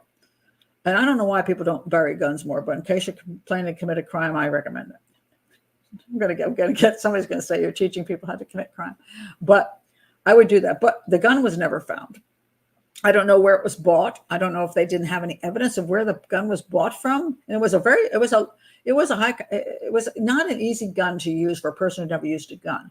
If you're going to be somebody who is committing a first crime, you want to pick a gun that you can handle, not something that it's got such kickback. You're like, oh well, I can't. But there was a sloppy crime, so it wasn't a professional hit. So the only two people that stand out in this whole thing are the wife and her little boyfriend uncle guy. Do I know the cost of a new gun? Well, it depends which gun you're buying. Yes, I've owned a few weapons. But they are getting more and more expensive. But, it depends whether you buy them illegally or you buy them on Craigslist or you buy them in a gun shop. It all depends. But, yeah, the guns are getting more expensive, but there are cheaper versions and there are more expensive versions. Oh, yeah, that's a good point, Lila says. When somebody asks you to change their will, don't. Yeah, absolutely. I mean, that was a weird thing to change it to. Why wouldn't she want her two kids protected? She gets 50% still. Why would she not want her kids to get some of the money from the will? Or she's just a greedy human being. Oh, yeah. Okay. There you go. The puppy did it. but it was just very interesting because it's a clearly fairly obvious case when you took a probability and possibility, but they can look at this case all they want. I'm going to say they're never going to go anywhere with it because they just don't have the ability to pull anybody into court at this point. If they don't have a weapon, they don't have DNA, and nobody's talking. Where are they going to go with it? So that's a major issue. Oh, I want to talk about. Somebody asked me about the alleged Gilgo Beach guy. Where is he? There he is. Rex, good old Rex. they've been back and they're like digging up his house again and his basement and all this kind of stuff. And I actually have no idea. People say, why do you think they're doing it? I don't know. Did they do a shabby job the first time around? What are they? I don't know what they're doing there. Are they looking for more DNA, trying to match to unsolved crimes, trying to figure out if the bodies were ever there? I really don't quite understand what they're doing at this late date that wasn't done prior, but that's that. But they found this book, and the book was called Death Scenes. And people are appalled that he had this book. And it's like, my God, this is a guy's a creeper for sure. A homicides detective scrapbook, and there's horrific pictures of dead bodies back in the days. A kind of a film noir type of book. All the pictures are in black and white, and they're pretty gruesome because a lot of them are gang hits and stuff like that. Pretty nasty. I actually know this book, and I know it's in the book. And the funny, I can't remember because it's something that must have been in my life like 20 years ago. I don't know whether I bought the book, so I'm just as sick as Rex, or I bought it and got rid of it. I don't have the book now. I don't know why I know this book. I just do not know why I know the book. And I know it's in the book. Now, as a criminal profiler, I have quite a few books, full color, of pretty awful stuff. And I use them because, if you like say it's a vehicular crime, what does the body look like after it's been hit by a car? If it's a hanging, if it's a stabbing, you want to be able to see all the different wounds and what happens to the body. And you also want to look at time of death and rigor mortis and liver mortis and all that kind of stuff. So yes, I've got my favorite book, which has always been, where is it? It's not here. Oh, it's on the other side of the table, but somewhere else. It's over there. I have my favorite forensics pathology book, but I have other ones too. My favorite one is black and white. It's just like the best book ever written, and I always end up going there more than any place else. But occasionally, if I'm looking for more views of pictures, I will go to some of the more modern, colorful ones, so I can see the blood and I can see the liver mortis or different kinds of damage to the body and changes of color. It's useful. So this as a study in crime, forensic pathology, it's not as good because they are pictures taken at the scene that are black and white. A lot of things you can't see, but are they interesting? Yeah, it's interesting because you're also looking back at crimes that happened back in the 20s and 30s. I find it interesting. Because things were different back then, and how the scenes were handled and what kind of crimes were committed and how those crimes were committed, how murders were committed. Things change over the decades. So as a profiler and interesting historical issues of homicide, I find it actually quite interesting. And so at some point, I definitely looked at this book. I just don't know whether I got an opportunity to look at it when it was being sold, and so I could flip through it and didn't have to pay for it. I just don't remember. But why would Rex have this book? Well, there's a lot of people. If I actually go to the website and look at Amazon, and you can buy it on Amazon, here we have 662 ratings. That means that book did really well. Okay, well enough to make the person who published it a reasonable amount of money, shall we say? And what do those reviews say? Now, 80% are 5-star reviews. So why is that? And then there's like 1-star reviews, only 1%. Now, let me go to the 1-stars first. The 1-star reviews say, what do they say? Come on, my 1-star reviews. Where are you? All right. This one's a boring. Okay, ignorance. Okay, not for the weak. I didn't know how graphic this book was, but I did not enjoy just seeing murdered babies. Amazon suggested this. I don't want this. I saw this book in a bookstore the other day. Maybe that's where I saw it. And from someone who is studying to be a forensic pathologist, this book is completely inappropriate and lacks any educational value. These victims did not authorize their pictures to be published. Well, they're all dead. They were dead when The victims were dead in the 1920s and 30s. They're still dead. They didn't authorize? Okay, let me sign that before you kill me. I want to make sure you can sell a book. Nor did their families. Well, again, most of the families are dead too. But although I get their point, the point is you put out a publication like this and somebody out there, it might be their grandmother who is dead on the floor, or it might be their grandchild who's dead on the floor. I get it. That it's pretty tacky, shall we say. Although that may not legally stop this author, it should have been morally halted by the publishing of this. Publishers essentially should have stopped this. It's not moral. It's equivalent of rubbernecking to see mangled bodies in a car accident. Probably for many people, it is rubbernecking. So it is a. They talk about the different positions. This other person. Think about it. What would your family do if they saw pictures of you in these positions? What about if you saw a loved one or friend? Would you really want people looking at the pictures of your dead body or your dead child's body?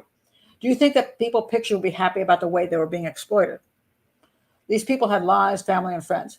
This is true, because one of the things that I think when you're looking at crime scene photos, we talk about the gruesomeness. Sometimes it's not just about how they were killed, the blood, and whether their arm was chopped off or something, but the positions they're in are very unnatural, strange positions that are a body that's no longer alive. And it could be a half naked body. It could be a totally naked body. It could be somebody crumpled up into some place. It could be that they are in pieces. They're very unattractive photos of that person, showing them at a point when it's not like they're doing a photo shoot for a modeling agency. You know what I mean? This is going to be something that is going to, generally speaking, make them horrifying. You're looking at the body in a horrified way. Although I will say this, I have seen some pictures where the dead person is actually very beautiful because of their position.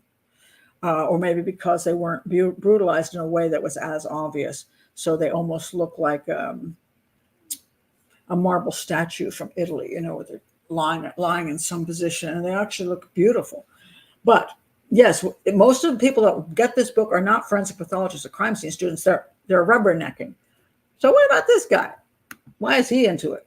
Well, I think he likes dead bodies. So I'm going to say he probably thought the book was cool. And he got a thrill out of seeing dead people. It's not proof of anything, but I'm going to say he liked it. So, never. Michaela, so many people have asked me to do Kennedy assassination. One, it's political, and I don't get involved in political stuff if I can avoid it. Unless, if somebody wants to, again, this is also such a massive investigation to actually have to review and to analyze.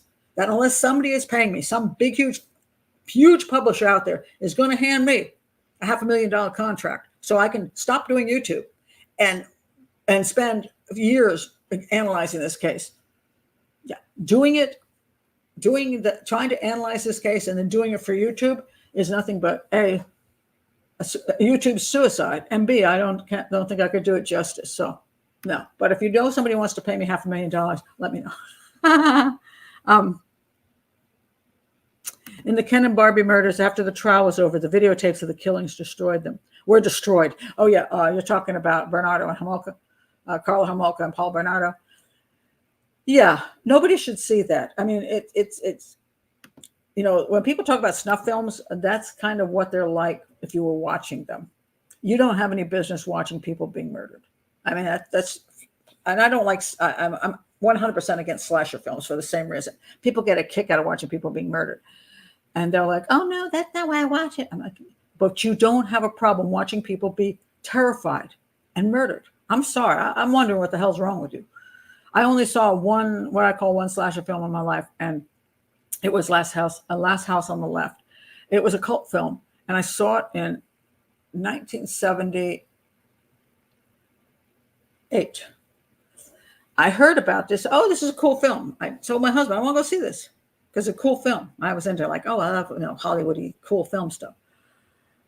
I have never, ever forgotten that film. There are a couple scenes in that film which are in my head and implanted in my head, and I've never gotten over it. Even as a profile, it bothers me to this day. Now I know it was fake. It was a Hollywood production. It was a fake movie, but it was done so well that I saw the torture these girls were going through, and it was sickening. And I never saw another film like that again. And then people go, "Oh my God, I love that film." I'm like, why would you like watching these poor girls just terrorized and tortured to death? Why would you find that amusing? Now, mind you, I have seen a lot of things. I've seen the Luca Magnotta video of him killing his victim and dismembering him. I have watched cartel videos of them cutting the heads off of women. I have watched a lot of things that other people probably haven't watched. Terrorist stuff where I've seen them kill people. Those things do not go out of my mind. I still see them in my head like little replays. But it's not, I didn't see them for enjoyment. I saw them as a study, and I was willing to watch this to understand and to know what's going on. But there's no pleasure in it. There's no thrill. There's no, that was horrible. No, that's sick. I've always hated slasher films, and I have zero respect for anybody who makes one of them. And the guy who made Wes, what's his face, that made Last House on the Left and has done other horror films, I have zero respect for you at all. I think you're a psychopath. I will say the psychopath word on you. That you think it's cool to make films showing women being brutalized, raped, and murdered as a fun thing. You a psychopath. Sue me. All right. Okay. I get control of myself. Let's see what else I have here. Just a couple of things. What is this? Hold on a second. Who's this dude?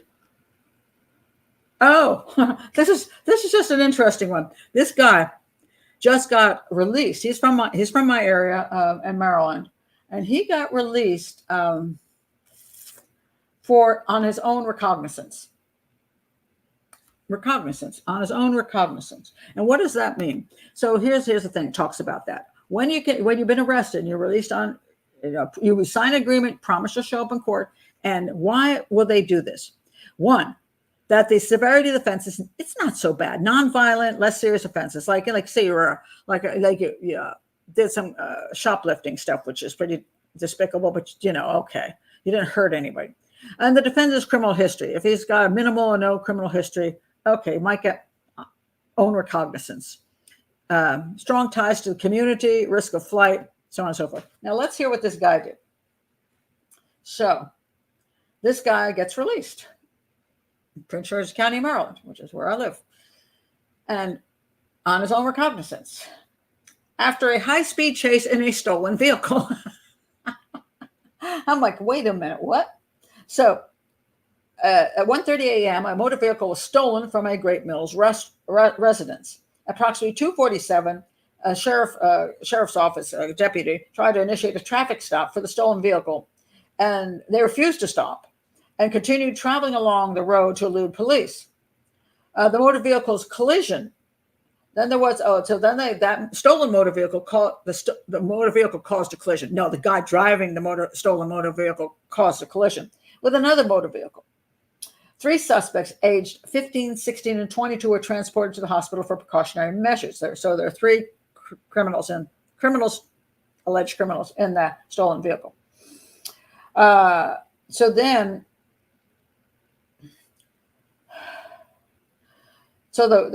look at the vehicle again. The vehicle fled at a high rate of speed, crashing less than 5 minutes later. Advised 3 vehicles were involved, with 1 trapped, 1 overturned, 1 on fire, with 1 woman reportedly suffering significant bleeding. And the vehicle was confirmed stolen in an area that has suffered multiple vehicle breaks and thefts from vehicles. So this guy is such a great guy. He gets off on his own recognizance. Seriously? He's the oldest one there, which means to me he was the one that probably was, I don't know if he was the driver or not, but I'm going to say instigated. He's an adult. He caused he stole a vehicle, went on it, fled the police, crashed into 2 other vehicles, caused damage to these 2 other vehicles and people in the hospital. But he's a good guy. I think he'll show up. We should just trust him. Ah, you're kidding me. What the heck? I mean, this. Sometimes you just wonder about things that happen and you're just like, this makes no sense at all. But yeah, um, I just found that a crazy story that, yeah, okay. We have a very lax justice system in our area. The woman who is, her name is Angela Elsa Brooks. She is not well liked by the police in this area. She was our county executive, I believe, and she has not been done nothing but tear our justice system down. And she's not running for Senate. So anyway, I'm not going to get into politics on that, but we've had a very lax group of people. So bad things happen when you don't have proper support of law enforcement. Let's see, what else do I want to talk about? Just a couple things. Sebastian Rogers case, I'm not talking about it very much because there's nothing to talk about. Sebastian Rogers is still missing. There's no evidence of what actually happened to him at this point, at least that we know of as a public, as opposed to what the police might know. The police say they have no evidence of foul play, but they're not ruling it out.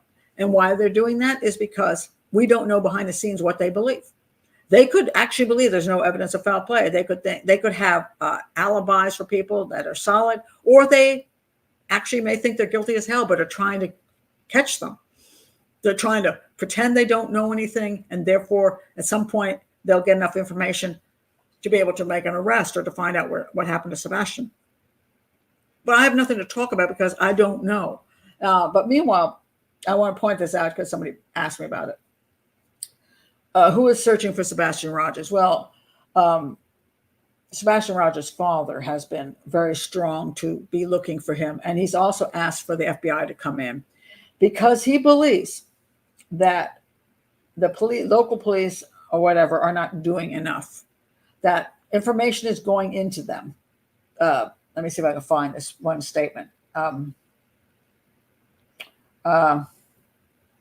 Remember the photograph they found? Somebody had a photograph, looked a heck of a lot like Sebastian Rogers. Turns out it is not. And the father now agrees that it has been proven not to be his son. Looked a heck of a lot like him. But the police, people are like, oh, why aren't the police doing this and doing that? The police did do due diligence, and they found out who the kid was, and they said it's not him. And the father now says, yeah, okay, that's true. So, but the father has often said they're not following up. They're not following up on tips. They're not following up on people are calling them, and they're not getting responses back. I pointed this out many times. I'll point it out again. God knows when a child goes missing or is murdered, and you put this out all over the place, everybody and their brother and sister will call into the police to claim stuff. And the police are going through probably thousands of tips that are all nonsense. They're not true. Some of them are psychics. Some of them are just people who thought they saw somebody who looked like somebody. Some people just make up crap. I mean, people want to be involved. So, I think I know what happened to him. You know, the police are dealing with, most of the time, 99% of the stuff is garbage. And you wonder why they get a bad attitude. They do. And I have that same bad attitude because I recently had a woman contact me. And she said, I don't know what to do. Can you help me? And then she did the thing I always hate, thanks in advance. Well, don't thank me in advance because I haven't done anything, so don't try to guilt me into it. But her claim was that she had some issues with a husband who did horrific things to her that were bizarre, and she thinks she might be a serial killer. And so I wrote back to her. I said, look, got any evidence? Because almost women who contact me saying they're being stalked and these kind of things never have a shred of evidence.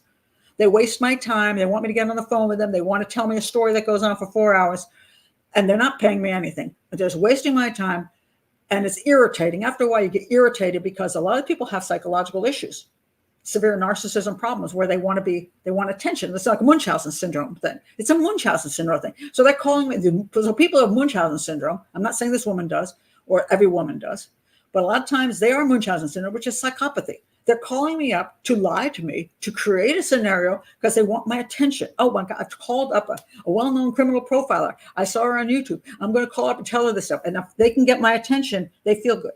But it wastes hours and hours of my damn time. And I've seen this so many times over and over again. And I always stop them. If I actually do talk to them on a phone or on an email, I say, stop right now. Tell me, what evidence do you have? And they usually start going off on a tangent. Well, what I want to take, no. What evidence do you have? If you say somebody's stalking you, what's your evidence? Video, audio, letters, what? Do you know that almost never can anybody provide me one shred of evidence? And I say, and that's why the police don't believe you either. They say, oh, I went to the police, I didn't believe me. Well, because you have no evidence, because they've heard these stupid stories before from so many other people that just want to get attention. And it's exhausting. It's massively exhausting, and it's annoying, and you feel like you're being abused and taken advantage of. So here you are, police, you're trying to find Sebastian Rogers, and you get these whack jobs calling you up to say, oh, I saw him over here, or my boyfriend, I think my boyfriend has something to do with it. You hear this over and over again. So the police get very, shall we say, just, that's sign language, fed up. And they're like, I'm done. I can't handle it. They keep going through it. They sound cold on the phone. They're like, okay, whatever, I'll take it. But unless you have some real freaking information, that photograph at least looked like Sebastian. So, okay, I get it. They did look like Sebastian. So, okay. That was better than most of them. So they did investigate that because it freaking at least looked like Sebastian, So if you're going to say things, come up with some evidence, not just the crazy story, but not you guys, but in general. And I've been through so much of that. I know exactly what the police are dealing with. And so when I know Sebastian's father and many people, other people say, well, why aren't the police doing anything? They are doing things. They're doing it behind the scenes, and they are wading through the nonsensical crap that is being sent in by the public, especially with the internet. Without the internet, the tips were always some more small, localized tips. But now people, well, I live in Alaska. I saw Sebastian. No, you didn't. The kid just ran in Tennessee. I doubt he's in Alaska. But you get people watching all this crap who will call in. I mean, it just gets insane. If you only knew what happened, these police have to deal with. And it wastes all this time and manpower. If you want Sebastian Rogers found, or you want to find out who did something to Sebastian Rogers, stop wasting the police time. You're just frittering away the police time they could be spending doing something useful. But you see, you can't control when you open up the tip line to just about anybody. It becomes a big waste of time.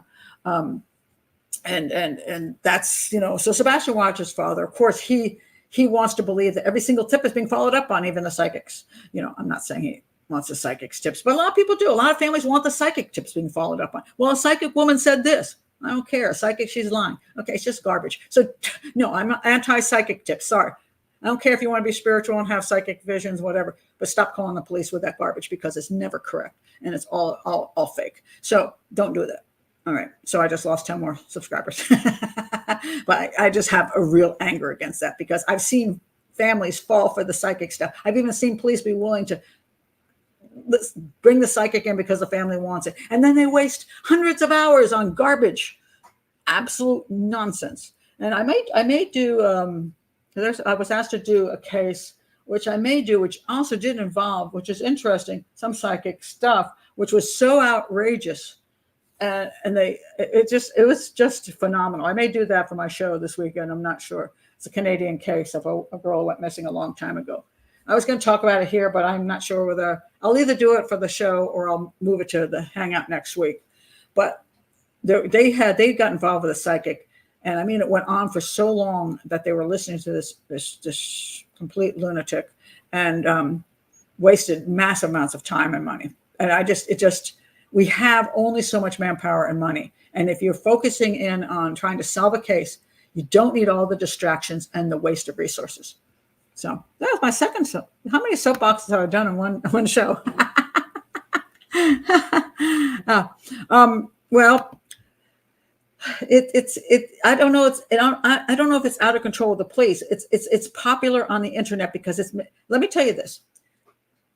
When I did a few shows on Sebastian Rogers, because when we had the stepfather, Chris Proudfoot, and then his mother come out and say stuff that was just very interesting. And if they were willing to be public, I was willing to do an analysis of what they said. During that moment, what are we in May here? March and April, I have had the highest rate of subscribers I've ever had, ever. And I was always hoping I could get to 50,000 subscribers. I shot up. I think in 2 months I got 10,000 subscribers. I was like, whoa, this is cool. Because unfortunately, with YouTube, unless you have 1 million subscribers, you aren't making the money people think you're making. You work full time and often for minimum wage. And sometimes not even that. Some people don't make any money, but I was at least hitting minimum wage. And when I got these 10,000, I'm like, oh, thank God, maybe I can get over minimum wage, because it's not fun to work 40 hours a week for what you could make at McDonald's when you're a professional. But I'm not complaining. I'm at an age where I have the freedom to at least be working from my home, have great patrons. I get to do a lot of the stuff I love to do. So yeah, I'm not totally complaining. But so I was so very excited. Oh my God, hit 50,000. Thank God, something, my channel is going to survive. I will survive. But guess what? Most of those people were Sebastian Rogers people. And since I won't do a running commentary on Sebastian Rogers, in the last month, I've had the worst amount of subscribers and the biggest loss of subscribers I've ever had in my entire 3 years of doing YouTube. I've lost, let's say, 60% income, and I've lost a huge amount of subscribers. Why? Because I didn't come back they just started unsubscribing. And the people that were subscribing were being offset by the people who were unsubscribing. So a lot of times people get obsessed with cases, and all they want to do is be involved. And I talked about this last week, be involved in this reality show. Oh, we want to the poor dear. Oh, Sebastian Rogers is so sweet. You don't even know. You don't even know that kid. I mean, you see a picture of him, you think, oh, he's a little angel. Okay, maybe he's a little angel, but maybe he's a little devil. I don't know. I don't know the kid. Neither do you. The kid is missing. He's a juvenile. Something is wrong. And it is an interesting case, but there are a lot of people who spend day after day after day going through channel after channel wanting to be participating in this. And it's a police case. There's nothing you're going to be doing at this point. Now, it's been put out there in the public. We have the information that the public needs to know, and it's really, quite frankly, done, unless the police can come up with something. Some proof shows up. But I'm not going to do day after day of these cases, and because people who subscribed are unsubscribing because they're annoyed that I'm not gossiping and basically making a lot of money off of this case. Which I did. I have to admit, that's probably one of the higher amounts of money I made off of a video was on the Sebastian Rogers thing. And it only makes sense to keep doing Sebastian Rogers videos if I want to. I'm going to New York with my granddaughter and my daughter in July. So we're doing a New York City trip, and the hotel is like outrageous. It's like, wow, we're not even staying in a nice place. And we bought tickets to see Lion King. And I'm like, this better be more than some puppets running around, because, man, those are expensive tickets, So, maybe I should do like 10 more Sebastian Rogers things. I'll pay for my my trip to New York. Oh my God. Okay, Lila, we only have so much money and resources. Yes, that is why I do not understand British law enforcement's obsession with the Madeleine McCann case. No one understands that, Lila. They have spent over, what is it now, 20 million pounds or something outrageous like that. And they're not even, the whole thing is nonsensical, because they have a remit not to look at the McCanns as being involved. They have the remit said it is an abduction. You're only going to look at it as an abduction. So they aren't even looking at the evidence. They're only, because the evidence does not support an abduction. So the only thing they can possibly do, let's say it really was an abduction. They got no evidence, though, that it was. So what evidence are they following to spend all the money on? I mean, basically, all you can do is, oh, look, that guy's a pedophile. Let's go. He's got arrested for raping a kid. Okay, let's go after him. That's all you could do. So why do you need that level of money if you don't have any evidence that you're following? Like, all you're doing is looking for bad people. Oh, that's a bad guy. Let's look at him. And, of course, now Germany's got their pedophile. And now, interesting enough, the Scotland Yard and Operation Grange doesn't seem to be that interested in the German suspect, which would, I don't know, I don't know. Maybe the detectives like vacations in Portugal in the winter. I mean, I don't know. It makes zero sense. It continues to support the concept that there was an abduction and the McCanns are not involved. Some people think that's a big, huge clue to some huge child pedophile ring, and I don't buy that at all. I think it's nonsense. I don't believe that what happened to Madeline had anything to do with pedophilia or sex, any kind of sex crime. I believe it was an accidental death. That's what the evidence points to. Why I think it became a political pissing match between Portugal and UK. That's kind of what I think. And a lot of times things are more political than we think, and they're more just stupid. I don't know. I don't have a good answer for you, but yeah. Many YouTubers are only doing Sebastian Rogers for completely exploiting the case. Exactly. It makes a fortune.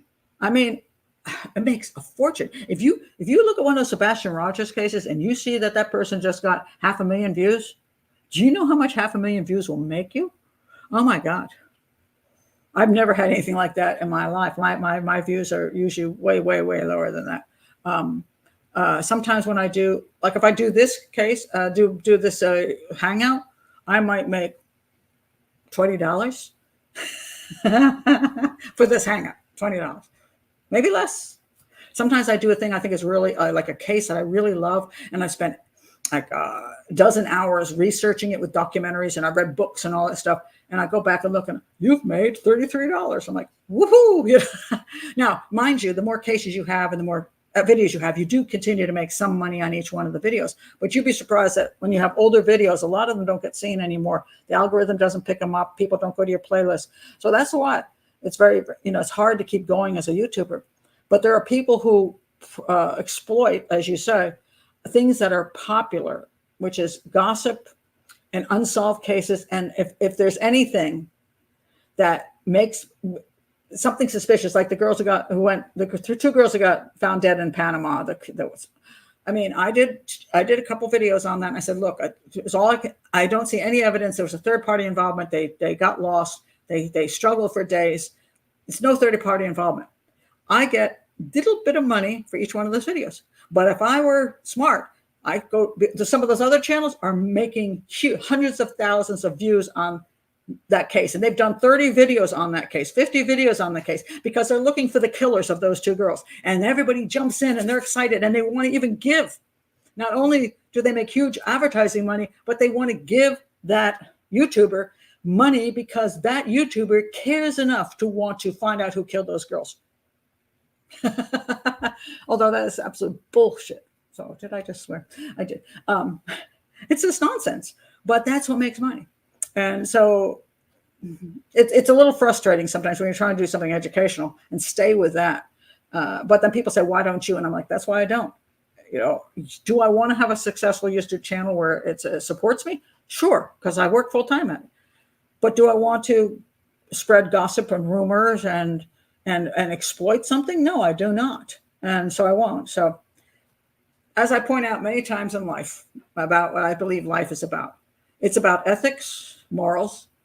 It's about survival, but it's also about balance. And so always have something to balance your life that makes money not the most important thing in your world, okay? Or fame or whatever it is. Whatever the big thing is that can give you that glory. Make sure you have something over here that even if you don't have any of that over here, you have something else. Family, friends, hobbies, charitable works, anything that you can do that makes your life worthwhile when you don't get the biggie, when I was, on TV a lot, I was up for so many television shows with my own television series and I never got them. Sometimes I got all the way to the top and I was dumped, mostly because I wasn't an ex-FBI profiler. I never got that. I never got that glory, that big money and all that kind of crap. But luckily, I have a great life. I have a good life and I like what I'm doing. And I really like what I'm doing now because I'm able to analyze. I get to analyze so many crimes and all of you bring me interesting crimes to analyze. And I've always said to people, when I was doing television, people would ask me, would you give up television to go work for a police department in full time? And I said, 100%, I'd drop the television in a heartbeat. If I could work with a police, I make a big police department and do nothing but criminal profiling and crime scene analysis, I'd drop TV in just like that. Why? Because I love analyzing crime. That's my thing. And oddly, I never got to do it really quite well with television because I didn't have much time. But now I have that time. And when you all recommend cases to me, I can get very involved in studying the cases, and I find them fascinating. So I'm actually getting to do what I like doing. So just be sure in your own life that you do a lot of things you like doing, because controlling the other stuff, how much people appreciate you, how much money you're making, all that kind of garbage, whether you're beautiful or not, whether your legs work, whether you have a disease, you don't have a disease, these things you don't control. What you do control is how you approach every day so that you have a good time. So soapbox number 700 today. Hangouts are a little different than my case shows. Case shows, I focus on the cases. Here I wander about a wee bit. This is in Portugal. Most people believe the McCanns were involved in the death of their daughter. This is true. I am doing a review of the new book that came out, and by the foreign detective who is a Norwegian guy who lives in Portugal. And Bernie and I, the author, and I have had a lovely conversation since he first started out with this attempt to get attention for the book by dressing up in a very strange outfit and a mask. And I thought it was ridiculous, and I kind of mocked him for it. And he contacted me, and I did an apology video. And so he sent me his book. It's 800 pages. It's like it's a brick. And I'm 300 pages in. And I'm going to do a whole review of his book. I really like the guy. I respect a lot of what he's done. I don't necessarily agree with some of his conclusions, but we all have different viewpoints. And so I'm going to do a review of that. I'm also rewriting my book. I pulled it off the market because I was going to do an audio version for YouTube, and I thought it was terrible. So my book is like, who edited this crap? It was awful. So I'm like, I got to redo this. So I'm redoing the book, and then I'll do an audio version of the book. And I will review Bernie's book and talk about what the issues are. Now, Bernie and I have this major differing viewpoint. Bernie believes that his book will help be a catalyst to solving this case because he thinks it'll bring more information. The media will finally have to face up to the truth, as he puts the truth. Of course, it's his version. It's his analysis of what he believes is the truth. And a lot of it we agree on, some of it we don't. He thinks he can stimulate the media finally for coming forward and get this whole team. And I'm like, I've been around too long. I know that's not, I personally think it's never going to happen. When people think so many people are interested in the Madeleine McCann case, they're not. It's a fishbowl on the internet. And the major media people control the documentaries. They control everything that's out there.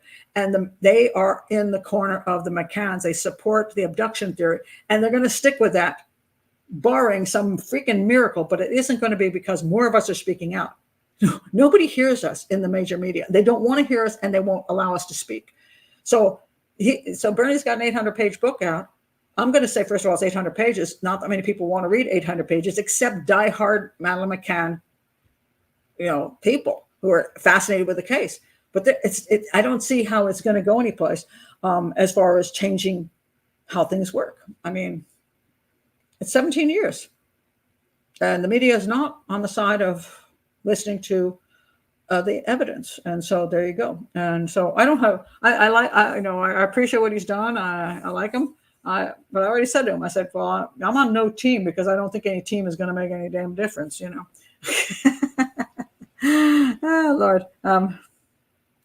Well, this is a good point, Tanya. I think you might be right. The British government must continue to subscribe to the lie to save face and not look like idiots.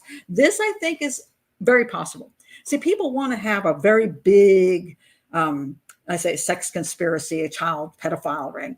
Most of the time, it's stupid crap like that. In other words, the whole stuff that went down in Portugal, they were like, no, we're Scotland Yard. We know more than those little, what is it called?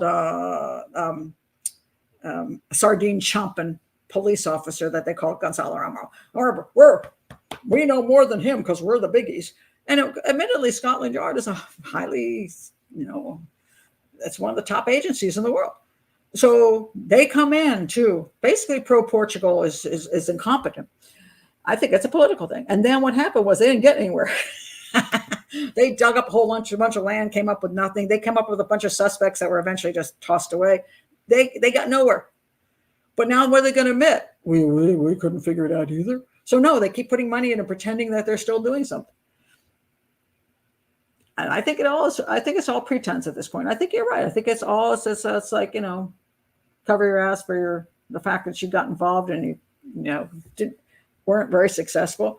I just find it amazing that they haven't come up with before this a nice little pedophile to pin it on, because that would close the case down. Even if you don't find her body, even if you don't know anything, it's easy to close the case down that way. And of course, Germany is attempting to do that with Christian Bruckner. Now, Christian Bruckner, they do have the advantage that Christian Bruckner is a sex predator, and he did live near enough to the location of the crime. However, they've come up with zero linking him to the crime.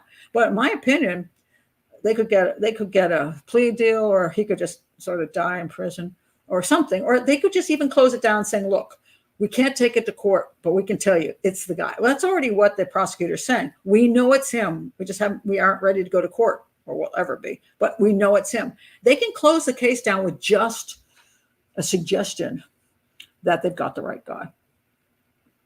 And then everybody goes, then the McCanns don't have to worry anymore, and Scotland Yard can say, well, they finally found it was an abduction, you see. And it still makes Portugal look bad. So everybody wins but Portugal. So, well, thank you very much. I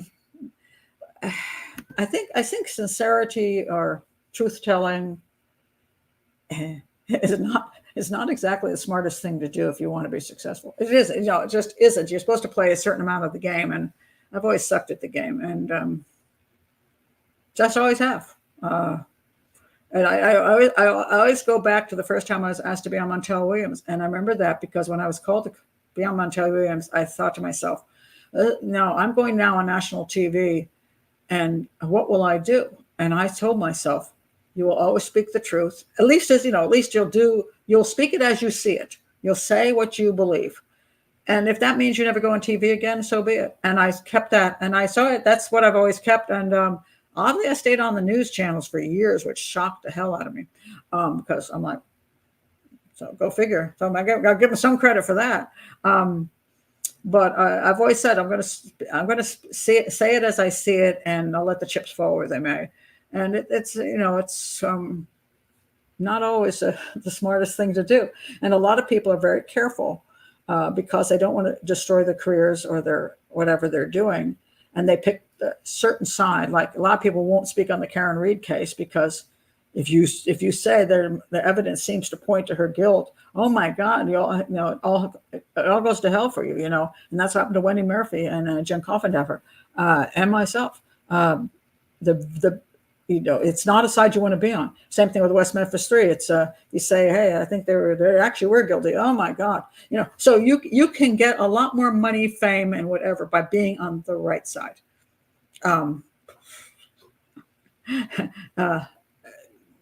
So people, and sometimes I don't think people they may be even on the fence. But if you're going to be on the fence, you might as well lean to the side that's not going to get you stabbed in the back. You know what I mean? So I'm not always saying that the people who say, well, I think maybe, Madeleine McCann was abducted, or West Memphis 3 might be innocent, or maybe Wendy,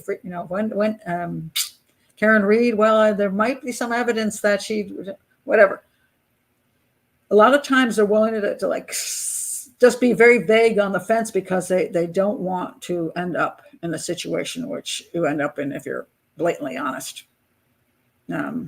So yeah, but again, that's what I've always believed in, and I say if you live that way in your life, just always remember that you have to have that side, that you have your friends and your family and the things you enjoy, whether it be your cat, your dog, travel, whatever. And when you do those things, you realize that a lot of the other stuff is you can live with that, or you can live without that. So that's kind of my thoughts on that. Okay. time for me to go make I haven't had breakfast or lunch. I'm going to have dinner. So, and then I've got other stuff I've got to take care of, like granddaughters. So anyway, thank you for coming early today. There was an issue of my granddaughter's soccer and needing to be there for that. The show will be this weekend on, I don't know, there are soccer games on Saturday and Sunday for my granddaughter. I think it's the last games of the season, so this might be the end of that. But I will let you all know who are patrons, which day I'm going to do the case file show on and which show I'm going to do. So I thank you for being here, and I thank anybody for being here who wasn't supposed to be here, but I accidentally clicked something or Patreon did it, and you all came in to visit for today. I thank you for that. Thank you. Thanks for another great show. Enjoy whatever you have to eat. Yeah, I think I'm going for, something healthy tonight. Hope the subscriptions bounce back. Yeah, we'll see. Maybe it's just, YouTube is a very fickle place, and the algorithm thing, people have said that they've lost 90% of their income overnight because they suddenly decided not to honor the advertising the same way. And they've just, it's the smaller creators have really struggled on YouTube. But it might everything might just bounce back, and next month I'll go, oh, okay, thank God, that was just a little dip. I was hoping that I would just reach a nice plateau, at least a plateau which made working full time at least tolerable. That's all I was looking for. I'm not looking for any great money. I can survive. I just wanted, like to survive is it. But it's YouTube is kind of strange that way. And so, it may all come back next month, but it was kind of like, what the heck? You wake up every day and you're like, wow, what's going on here? Your money's diving, your subscribers are diving, your pay. It's like, was it all Karen Reed? I don't know. But, I'm going to see, Mary says, I'm going to see a band Saturday. We'll be back by midnight. Well, I don't know what time zone you're in, so it all depends. Cannot live without my cat. Oh. Well, I have, I actually haven't gotten new animals because I've had, lots of animals in my life. And after COVID, I wanted to go back to being able to travel again and be able to stay over in India or Mexico or Hawaii for like a month or two. And if you have an animal, it's more difficult to do that. So now Ziggy, what I would do when I went to India for a month was I would leave out a very large bowl of meow mix and have the water thing. And then my daughter would come over every week and just refill everything. And he had a cat door, so he'd just come and go. And then she would try to come over with my granddaughter, and they, try to pet him for a while just because he looked sad, And then when I came home from India and opened up the door, he'd be standing there going, well, where the hell have you been? And then he'd try to trip me and kill me as usual. And but he's no longer with me. So I thought, well, maybe I should just not get a pet for now, just so I maybe can be able to travel again or stay over certain countries again. And now I have, now I have Mac, and Mac is coming through my cat door, so I may be inheriting that cat. We'll see. We'll see if he turns into a less feral cat. If he continues to be very feral, then it won't be an issue. But we'll see.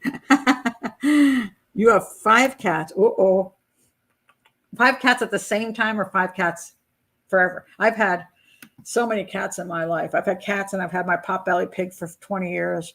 I've had iguanas, rats, frogs, toads, turtles, rabbits, all kinds of other lizards. I've had a lot of things. Feral raccoons coming through my cat door too. I like animals. I never had a dog. So it's funny, I live next to 4 dogs now, but I never had a dog because of all the other animals didn't like the dogs. So cats and dog, and the pig would not have liked it. So, but this is the first time I've actually been without a pet. After Ziggy died, I was actually without a pet, and it was like really weird. But I kind of missed the companionship, but I was trying to set up an ability to be able to leave the country and get away in the winters because I hate winter. So, oh, you have Burmese cats. All right, cool. I like that.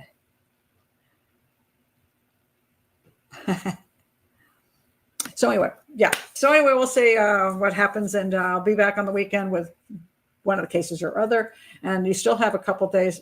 Wait a minute, it's Thursday. You still have a day to push me to decide what I want to do this weekend, because I'm a little late because of the Karen Reed stuff. So, but I am going to go do now. I promised I would go do the Karen Reed thing on, not Karen Reed, but just I want to do a video on professional juries as opposed to civilian juries, because I'm just frustrated with what I'm seeing with the Karen Reed case, and people have said to me, well, you know, why do you want a professional jury? Civilian juries are the thing. You should have a jury of your peers. And so I want to address that. So I'm going to do that right after this. And if you're new to the channel and still here, please do like and subscribe, and check my playlist for all the many cases I've done, or go to the search engine at YouTube and put in Profiler Pat Brown and the case you're interested in. I may have done it already. And you can always, of course, send me a suggestion. So there's that. I'm just laughing at a few things. Okay. So anyway, thank you guys for being here. And I will see you maybe this weekend, or maybe not. Bye.